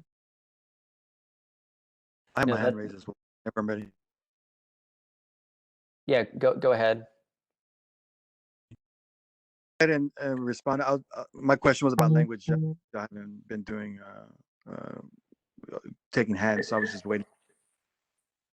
Daniel, this is Pierre. Do you mind if I interject on that? I just want Sure.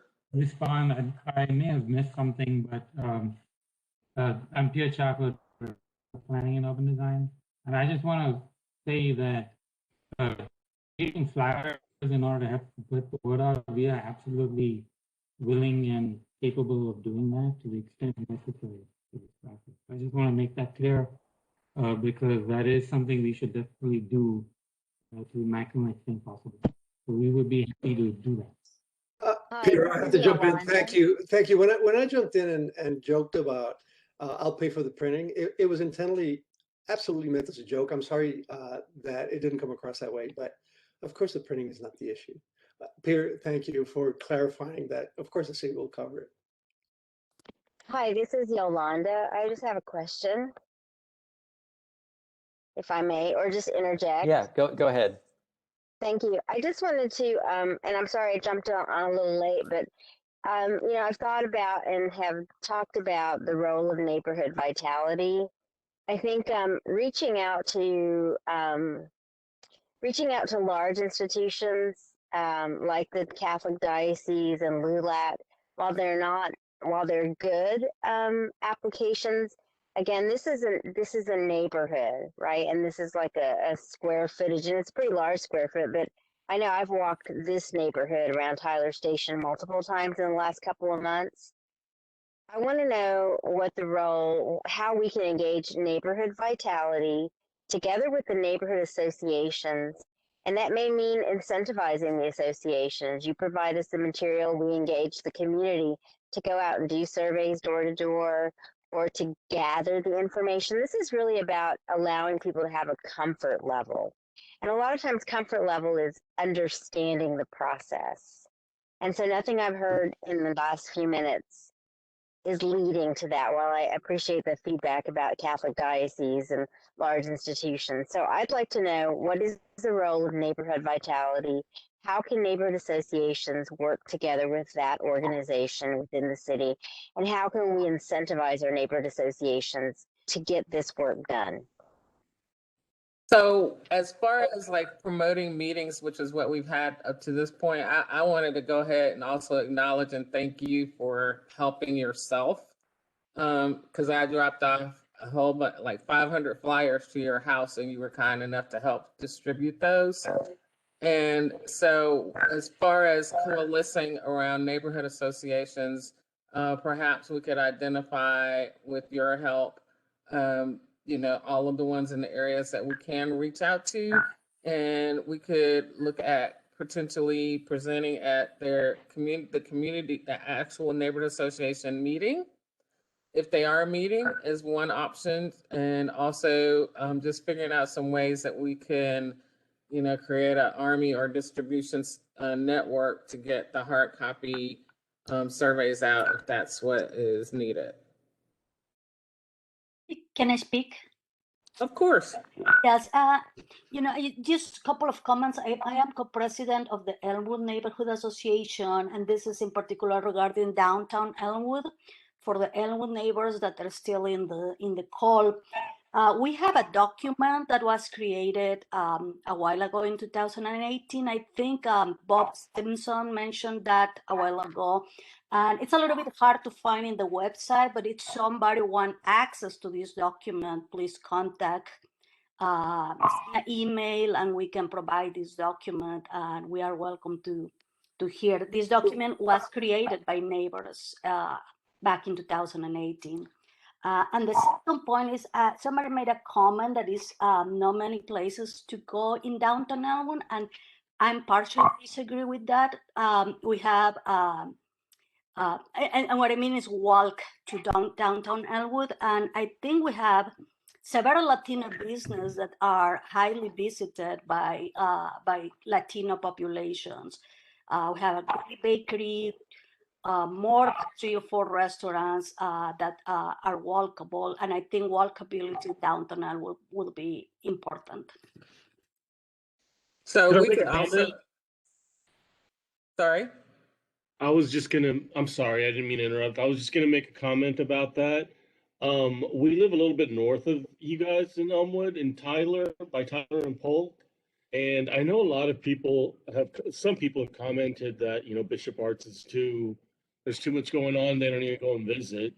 We're actually enjoying some of this new development around Tyler and Polk called Typo. And it's very walkable. We're starting to get more businesses in. We're going to get a video arcade. We're going to get Ann's Health grocery store. So I think, a lot of people do want this mix of walkability and being able to shop and not have to take your car to downtown or to Bishop Arts. And I just think it's something that would be really, really nice in Elmwood. And I would even, go down there and, of course, shop if downtown Elmwood were to ever just take off. And, in Typo there, the buildings it's a good mix of brand new buildings and older buildings. And I just wanted to let you guys know how much we're enjoying it up here. And you would probably enjoy it also in Elmwood. That's all. No, I thank you for your comment. So I know we're getting late, and I want to be respectful of people's time, and we're going to stay on at the end for questions. Absolutely. Just wanted to highlight, I know we talked about our in-person paper survey. I also want to highlight, and maybe somebody on my staff can throw the link back in the chat. We also have an interactive online website that has surveys about each of the focus areas. It has a map where you can put comments of, hey, I want a bike lane here, or hey, have you thought about this? Or, it's a very interactive map and a very user intuitive tool that works on phones, it works on computers. So I encourage you to take to look at that option as well. So I wanted to highlight that, but I also want to highlight the meetings that we have coming up next week as well. So we talked about the focus areas earlier. So the next 2 meetings that we have next Monday and next Tuesday are for those areas that are circled. So we've got Hampton, Clarendon, and the Jimtown area with North Cliff and then West Davis corridor. That's on Monday, May 10th, also on WebEx, just like this meeting. And then we've got the Westmoreland and the Hampton Station area on Tuesday, May 11th, also at 5:30. So we've answered a lot of questions. Before I'll go back to taking questions, I just want to kind of hit these two. If you've got questions about anything related to policing or safety, Brian Martinez is the Southwest coordinator, and so here's his contact information. And in terms of code compliance, Dennis Broadnax is your neighborhood code representative. So here's his contact information. And then if you have any issues related to code or other things, maybe there's a street light that's out, or a traffic signal has an issue, submit those issues to 311. You can either just call 311 or go to their website or use their app. So I just wanted to bring that to people's attention so that you'd know the right people to reach out to.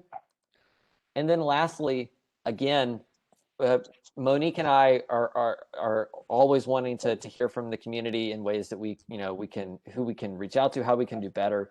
So here's our contact information. We're happy to work with you. We're happy to come meet with your organization, or if y'all are meeting virtually, we're happy to meet with your organization virtually or whatever's best for y'all. So just let us know, and please feel free to reach out to us. So now I'm just going to open it up to questions. Daniel, may I jump in before the questions Sure. come in? So to you and Monique, with respect to the next two meetings, are you reaching out to the neighborhood association specifically and asking them to distribute that information? I know from today's meeting that some individuals that are within that area did not hear from the neighborhood associations about tonight's meeting. They heard about it from me. If we have not, we will. We should have been. We have done some through different groups throughout this process. We haven't tried to go to each single neighborhood association within the study area. Okay. Each different meeting. We've been doing a little bit broader reach than that. Okay. Well, I will just ask on this call today to anybody out there in the neighborhood associations. When please reach out to us about the meeting, please make a point of distributing it and sharing. I mean, the input from the community could not be more valuable or important. So I can tell you though, we have distributed over 1,000 flyers to via 3 different neighborhood association presidents. Awesome. For distribution. Awesome. Thank you, Ms. Ward. I'm going to mute myself down. I have a question as well. Yes, go ahead. I have so we have concerns for the 75211 like Westmoreland, or I guess how you considered it, Hampton Clarendon area. Is that where we would put our concerns in on Monday, the Monday? I would say I encourage you to attend that meeting. But if you're unable to, feel free to put them in the chat right now, or you can talk to us about them, or put them on our website. I mean, kind of any way you want. And how do we find out like who our association people are? Because I only knew about this meeting because of Geo as well. But I mean, we're pretty much like left like an island here, and it's getting pretty frustrating, and I just want to, if property taxes are going to be going up, things need to be done around this area. Yeah, so I will say that when we look at the neighborhood associations that exist in West Oak Cliff, there are areas in West Oak Cliff that don't have any neighborhood associations. So one of our roles as a department that isn't related to this area planning process is to work with neighborhoods that are interested in creating neighborhood associations to provide them the tools to do that. So can I speak on that a little bit? Sure, yeah, and Monique, you might be able to answer that a little bit better if you'd like to talk on that. So yes, sorry. You want to? Yeah, it just pertains to what he just said about neighborhood associations. I'm also not aware of one in this area. If there is one, I'm just not aware of it. I'm over on Ravinia and Jefferson area. So I think the best way that I've noticed, like me getting information from my family members, I have a great aunt that owns a home in this area in 75211. My grandmother, my grandfather on my father's side, and my dad all own houses here. And the only way that they've received information about anything pretty much pertaining to this is through me, and the only way that I've received information on it is again through Geo. And then the Facebook and Instagram seem to be like the thing that everyone has access to, especially young people in my age group. Excuse me, my brother's in the room. I think that reaching out to the youth is the best way to get to homeowners that are in this area. So that's why I kind of said schools, especially high school age kids who are on their way out to college, they're worried about leaving their parents at home. That's kind of why I stayed home and I didn't go off to university. I go to Dallas College. I'm a nursing student. So I think that if you guys are looking to, if that's a goal of yours, is to get to more Spanish speakers in this community or people in general, working class people, that definitely the college was a good way to go and continue on that route, and social media. I mean, Yes, that's the we best do thing right post. now. Yes, we do post on the social media next door, Facebook and Instagram too. And so we've tried to also even zero in on the different zip codes within next door. But we are, again, I was going to mention, I wanted to go back to as far as neighborhood associations and creating those. If you would like, anyone who wants to, if you just put in the chat your name and email, and I'm interested in forming a neighborhood association or checking on if I have one, and we can follow up with you. And we do that. We help areas create neighborhood associations. We have people on staff that help work with you, come and present to the group, help them get organized and off the ground. And then we kind of help them, follow through in that process for creating a neighborhood association. Hi, this is Yolanda. Just a follow up to you about neighborhood associations. I just checked the city's website for NAs, and I don't see Jimtown has been added. I'm just curious about that. Yeah, we are for a while actually now. behind on updates, If but I, we yeah, definitely we do have your if I could, information on that one. Yes, ma'am. well, yeah, I'm not a member of Jimtown, but I know that they have formed in the last year. The same thing with Yes. South Edgefield that has just formed. So if you could put in the chat the link to the map, that might be helpful too, but it's also helpful if the map is up to date. And I have to go back and just sort of just kind of in response to whomever said that neighborhood vitality and building neighborhood associations is not a part of this process. I actually would disagree and say that actually should be the foundation of this process, is that neighborhood vitality should be going out and letting those neighborhoods that are going to be impacted by these things and helping them to organize. So I have to say, if we're going to really engage communities, we can't wait for them to come to us, especially when we're undertaking these types of programs. I've talked to several people via Facebook and Nextdoor who have questions about whether they're a part of a neighborhood association. As a member of the task force, I'm also available to work with or help any area in this overlay that's interested in forming a neighborhood association, because I think we underestimate the power of having organization in communities. Monique, if you'd mind if I interject. Yes, go ahead, Giles. Wait, Okay. you would. Yeah, we're making several efforts to reach out to the community. Ms. Rodriguez, one of our recent partners is Eastfield College, and we reached out to them to use their platforms, media platforms, and reach into their students.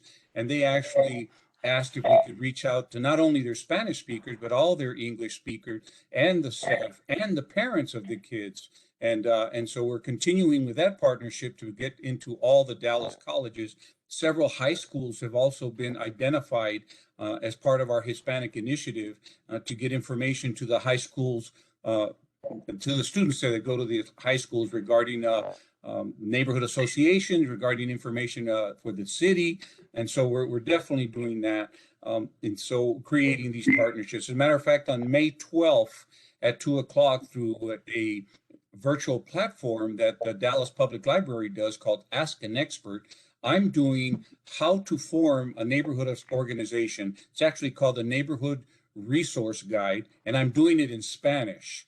And that's part of how we reach out also to them. And we're not just waiting for you know, as one would say when you're fishing, just waiting for the fish to jump in the boat. I said it earlier, we're being proactive and getting this information out and creating these partners. And when we create a partner, we seek their social media platforms to get on Twitter and their Instagram and Facebook to get this information out there. And so we also have in English the Neighborhood Resource Guide, How to Form a Neighborhood Association. And I've already presented that once on Ask an Expert, the Dallas Public Library. So yeah, we're definitely active, and any way anybody here can help out. My email address, I'm about to click send in the chat. Feel free to send me an email, and I can be of assistance, or if you can be assistance to us, and not only reaching out to the Hispanic, but to everyone to get just more input and more involvement here. Hey, So Joe, Joe, this is actually, I Yolanda. am very Joe, close with Ashley Guevara. She and I went to the same high school, and I think your daughter or someone in your family also went to Rangel. So I was actually communicating with Ashley, and she reached out to me.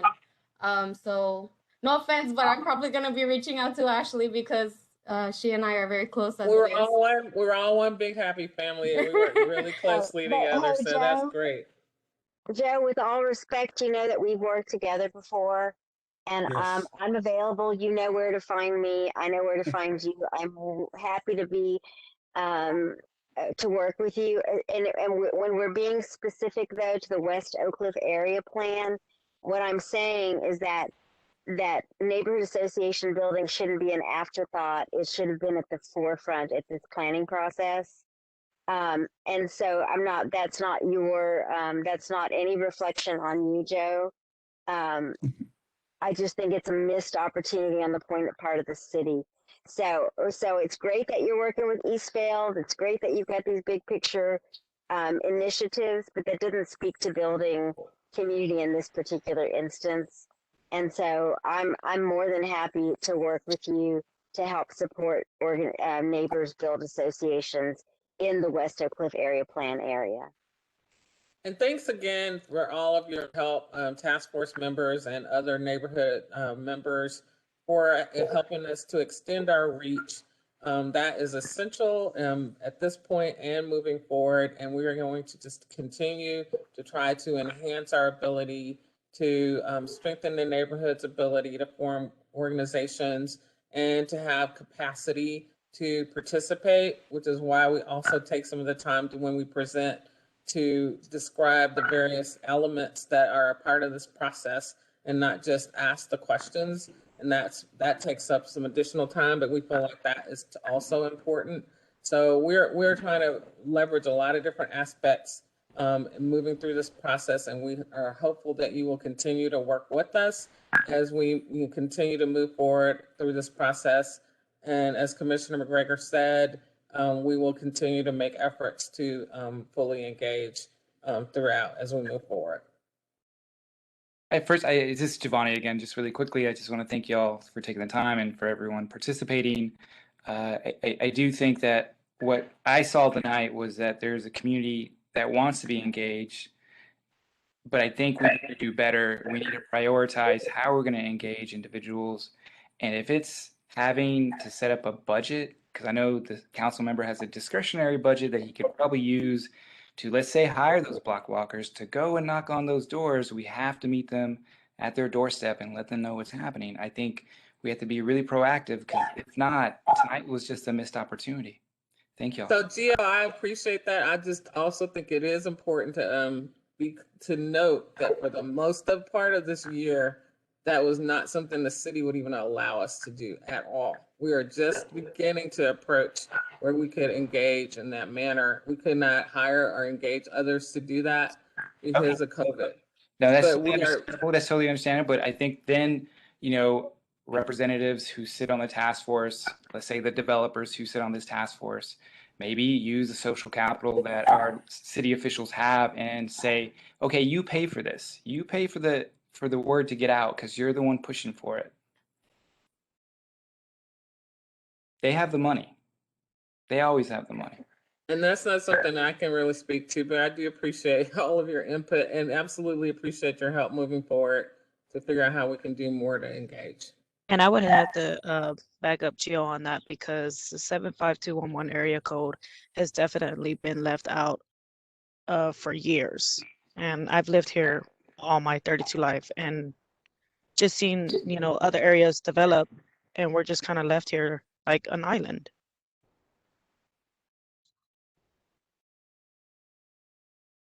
All right, thank you for sharing that. And if you've got recommendations on ways that we can better engage that area, please let us know because we're happy to. I think we just did. Can I say something? Well, I know, and again, we appreciate your input.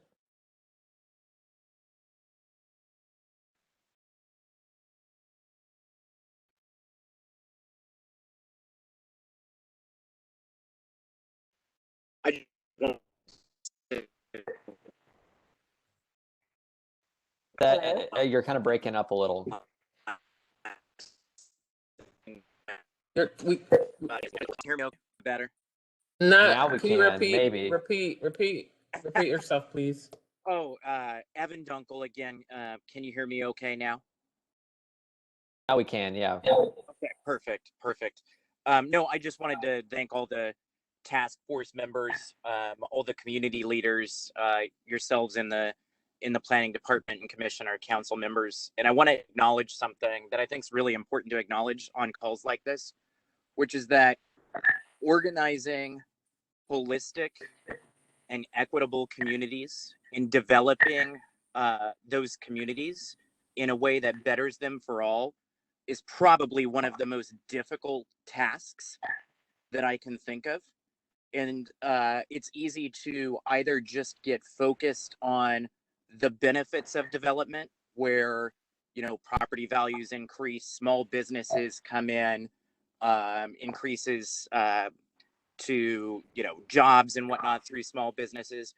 Or on the other side, see the gentrification elements that we identify with injustices, which is, displacement would be one of those, and bridging the gap to where you can develop communities in ways that maximize the positives that everybody finds desirable while also minimizing the negatives is incredibly challenging. And I think that's why calls like this where the community members are engaged and we're having these tough conversations is really important. And I just wanted to express my gratitude to everybody who actually has that interest to be involved and to do the work. So thank you. Thank you. I think I see a hand from Ramon.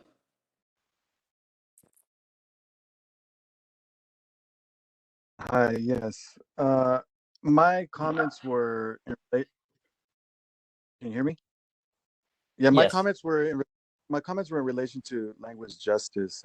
I find it, while there is, you do have like PowerPoints and images and stuff that are translated. I think it's a real injustice, the fact that to ask our Spanish speaking community members to go to a breakout room to participate in this meeting, they should have been in the central space, just along with everybody else doing simultaneous interpretation. And I think the fact that we don't have that, it shows that we're not really trying to get them to sit at the table. Sometimes a seat at the table, it usually means who you're willing, which ones of your community members you're willing to serve up to be eaten. All right. If we're really about being a holistic community and wanting to support our folks, then we have to use every resource and every effort in order to reach our community members. This, we trying is, you're doing, people are doing the most while trying to do the least. And I think that if this platform doesn't allow for simultaneous interpretation, then why are we on a different platform? Why aren't we on another one? Why aren't we using different spaces that don't single out, don't push our community members off to the side? That's my comment. Language justice should be central, and that means that everybody should be able to participate, and everybody should feel comfortable to be able to hear the information within their own language, and not only just like, hey, I can speak Spanish, but I'm not a professional interpreter. I'm not a translator, so I'm not going to like, try and pass off like I am, be able to communicate. But at the same time, we need to have professional interpreters. We should have the resources necessary to support our flow. Wow. Hi, this is Yolanda. I just want to follow up on Ramon's comment.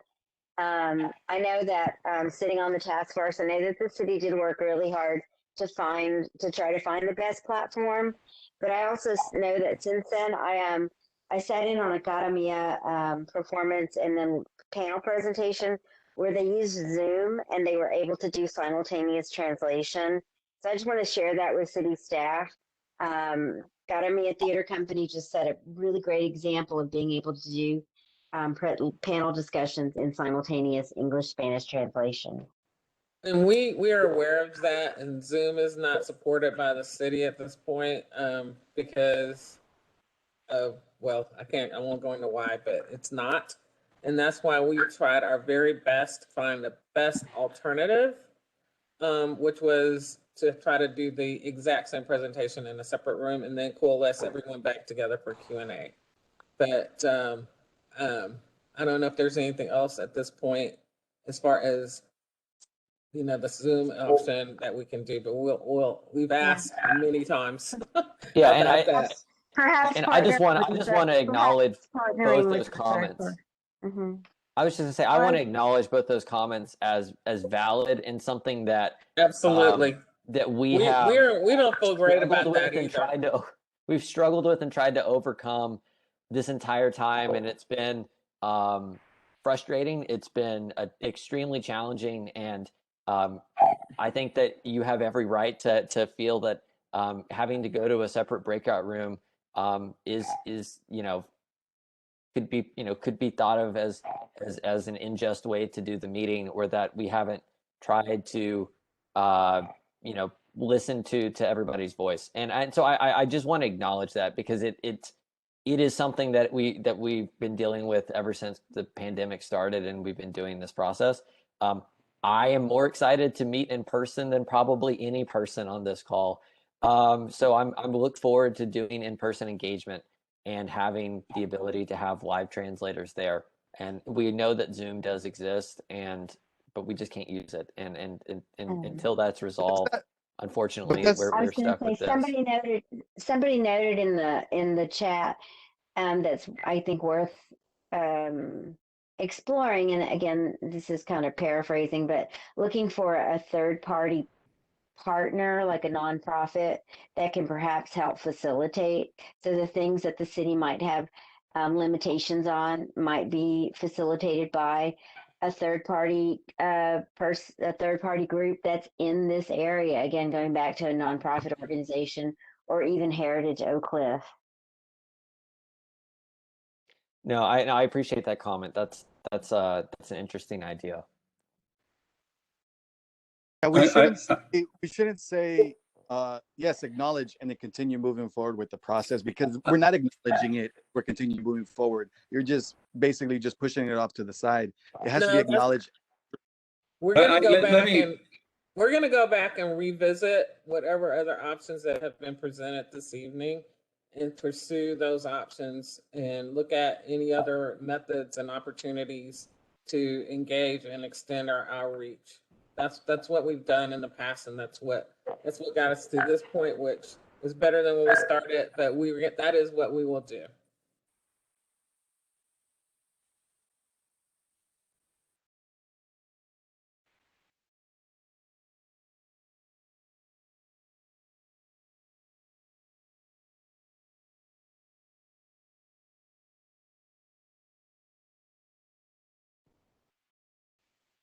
If there's no other further questions, There's a great comment in the chat from Lily, who says, if we don't have a process in place, why do we continue with the meetings as they are? And why do we continue to kind of push the process through? well, I guess I would like to ask a question, which is, now that we haven't been able to do in-person meetings, if we have in-person meetings and these issues can be resolved in person, and we don't have meetings on an online platform anymore, and we have attendance at those meetings, and and obviously we're going to have to think through COVID safety protocol, but is that something that, you know, at those meetings, you know, the way typically would be done is we would have translators there, and it would, you know, it would just be a normal public meeting with the presentation being done. It could either be done simultaneously, depending on the space, or it could be done with the translator there live. Is that something that that, you know, would, and I guess I ask Yolanda, ask you this, but you know, I welcome other comments in the chat. Is that something that people would feel would be comfortable in accommodating? I mean, we do it. that could, We do. that can still be broadcast as well. I don't think the goal would be to remove any option. I think the goal is to have everything on the table. So you do the meeting in person with both Spanish and English, but you broadcast that online as well for the people that aren't able or don't feel comfortable coming out in public spaces right now. Yeah, absolutely. And what we would do, it would be essentially a repeat of the meetings that we've had too, so that, you know, we wouldn't be rehashing new material in terms of what the presentation materials would be. But we could absolutely work to make sure that it was broadcast online as well. Daniel, if I might interject, you know, I've done translations, simultaneous translations, probably for 40 years, and in different capacities, mostly as a volunteer. And we believe that having it separate tonight was that for Spanish speakers to be able to focus and be able to just hear it all for them and respond in Spanish, and not have any kind of ideas as to, or issues with you know, having to hear it in English and you know, making a meeting double long, so we could do it at the same time, a true simultaneous in Spanish on the side.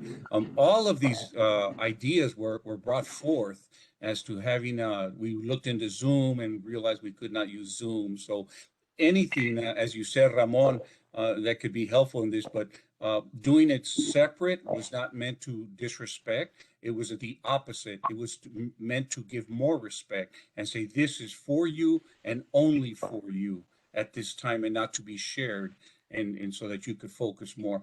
If the case is that we would, you know, they'd rather be in the same meeting and English and Spanish going back and forth, that can, you know, be looked into, as as Monique has mentioned. We can definitely look in all the other ideas, but the idea of having them at different was to give even more assist and more focusing on the meetings and stuff. I provided the translation of the PowerPoint and also the presentation in Spanish in the Spanish breakout session.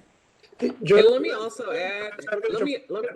Hang on, Joe. On your point, so today we're at over 2 hours of a meeting, and I agree with the comment made that simultaneous translation is far better. However, there's a trade-off. The trade-off would be that, and here's the question to you: how long do you think tonight's meeting would have been had it been simultaneously translated? And would we have lost a number of people who are not willing to invest whatever amount of time that was? So my experience would be that would have been the meeting would have gone longer if we'd have just had the straight meeting till 7 o'clock. It would probably gone a little longer. And because of that, there's always the possibility. I won't exactly say that people would have logged off, but there's that possibility in that we're doing English, and then we have to wait. There's that waiting period of, let's go to Spanish. And then when there's a question in English, you want to make sure that that question is translated into Spanish, so they know what question was asked, and then vice versa. So that makes it go longer. So as you said, there is a trade-off, a time trade-off, and you're kind of rushing through it. Joe, thank you, Joe. Thank you. But on the trade-off, do people hang out for like a 4 or 5 hour online meeting? I mean, isn't there a point where you say, all right? Definitely, yeah. That's I mean, I would like to interject. I would like to interject again. In the recent meeting that I just went to, it was via Zoom and it was simultaneous translation, but it wasn't. You actually just pressed on a button to listen to the very same thing in Spanish, right? English. So, and you were in the same room with everybody else. So it is possible to do simultaneous translation. We do it all the time in meetings where you have people that have headsets and you have Right. translators at the back. So Right. even again in a public setting, it's possible, and it's And also we have done possible online. we've done that on numerous meetings and are happy to do that moving forward. Just so to be realistic with people, because we have publicized the next two meetings on the 10th and the 11th. We do plan to proceed with those, but we are definitely going to look to see what other meetings or opportunities we can have to rectify or engage folks who feel like we need, not feel like, who still want to participate and would need a different opportunity to do so. Yeah, and I just want to kind of interject that just because we've had these meetings, or that we would have the two meetings next week, doesn't mean that the engagement stops. It doesn't mean that we're not going That's right. we're not going to, it's not like we're going to say, okay, well, we've talked to everybody. We're working through as many options as possible to continue this process for as long as we need to make sure that we get the input that we need. These meetings are, I mean, the best thing about having the online meetings has been, we had 200 people on the call tonight. That's not something that you typically see at a public meeting very often. And so it's great to see good turnout and good attendance. But, you know, we can always, the more the merrier in terms of helping us write this plan and the feedback that we need. And so, you know, short term, I know that that doesn't solve the problem between now and next Tuesday, but long term, we want to work with y'all, and we're going to work on as many options as we can. Thanks, gosh, most of those people were here to protest. I don't want to count that as a victory of how many people are here. That's all good. We're here to hear everybody's input. The listening, because I think it's an important conversation. Talking about the process is important, so I appreciate that, and I think that we're making strides in that.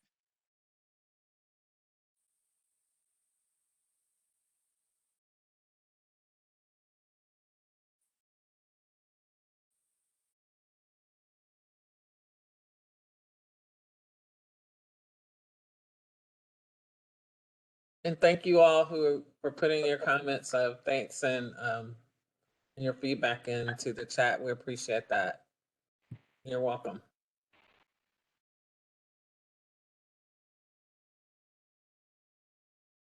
Yeah, thank you everybody for attending tonight. Thank you for your comments. Again, we're happy to stay on and answer any more questions if there are any. So Rosa, I know that you said your question was not answered. If you want to speak aloud, you can, or if you want to put it in the chat, I'd be happy to try to answer it right now.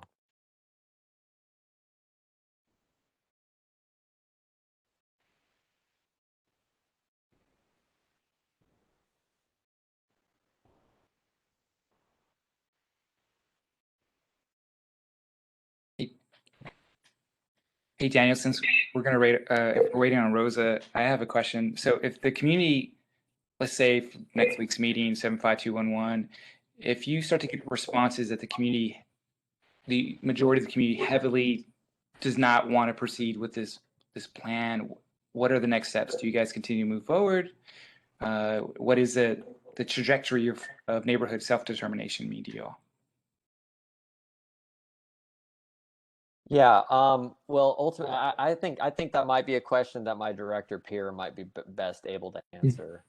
Thank you, Daniel. Yes, once again, this is Chair Chakra. I've been participating in a part of this meeting and may have missed a portion of it, but with regard to that question, this process is ultimately a political process. And so what staff will do is carry forward all the input that we receive to make sure that the City Council is aware of it, right? But ultimately the decisions are made by the City Council. So that's something that needs to be clearly understood in this process. So when we begin a process like this, it is based on council direction that we move forward with it. We try our best during this process to be as inclusive as possible. And many of you have pointed out many limitations that have happened in the past process. And we are taking that very, very seriously. And we'll continue to try our best to improve our outreach mechanisms explore a lot of the options that we've been hearing about today. And when we hear a message like the one you just described, what we will do is carry that back and make sure that it is part of the record so that the decision makers can take that into consideration.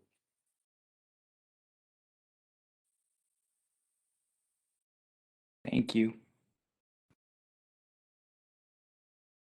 And I saw Rosa's question about can we do mass mailer and door hangers? What we could do is we're going to look at that and figure out exactly how, when, and what we can do.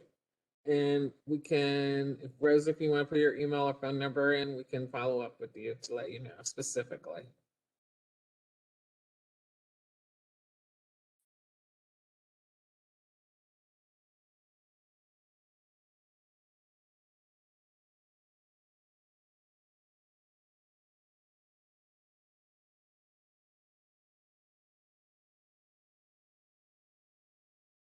Rosa, are you still on?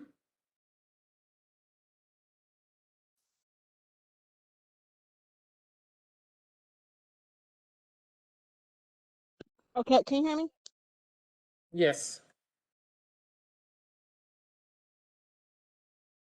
Go ahead. Did you get my question in the chat? I mean, I don't know what the outcome was. Are we getting mailers? Or is there money in the budget to send maybe door hangers? I mean, I feel like there was certainly money when there was COVID awareness and for other flyers. So I'm just curious. I said that we would look into exactly how, when, why, how, when, and where we could do that. And I'm happy to follow up with you with what we plan to do as far as that's concerned. I don't want to promise you right here on the spot without having, gone through the process of actually determining how and when we could do that. But I'm happy to follow up with you if you would like for me to call or email you with that information. Okay, great. I expect to hear from you then. Thank you. Can you wait? Can you give me your put your email in the chat for me, please? Sure, I'll put it on the chat. Yes, thank you.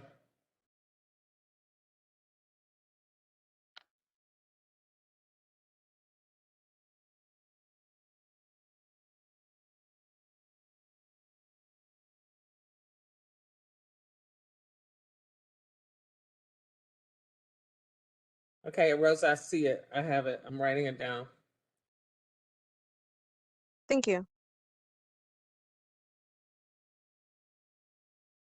Well, seeing no more questions and hearing no more questions, once again, I want to thank everybody for your time. I want to thank everybody for your comments. We look forward to continuing to work forward with all of you to come up with ways to further engage as many possible people as we can. Okay, Liz, I see you have a question. Okay, so to answer your question, I do not have the council member's phone number, so I'm not able to be in touch with him, and that's not really the purview of my job as a city employee. Yeah, let me just add to that. Council members, not this particular one, but all of them, normally participate at this part of the process only periodically, off and on. This is at this point a city plan commission level question. So yeah, so the short answer is no. He's not coming back here. If you have a question for him, you can get his email address online, and he's pretty good about responding. And on that note, Daniel, I just want to thank you guys for all your work. I want to thank the community for showing up. There was very good participation. There was, all kinds of feedback all over the place. And I know there's a lot there that'll be very helpful and constructive. And a lot of it was emotional, and that's also helpful and constructive. So we need this. We can't get enough of it. And good night. I need to go through my dogs. Thank you, Thank you so Commissioner much, McGregor. everybody. Thank you. Yeah, thank you, everybody. Thank you. Muchas gracias a todos. We're saving the chat right now. Yeah.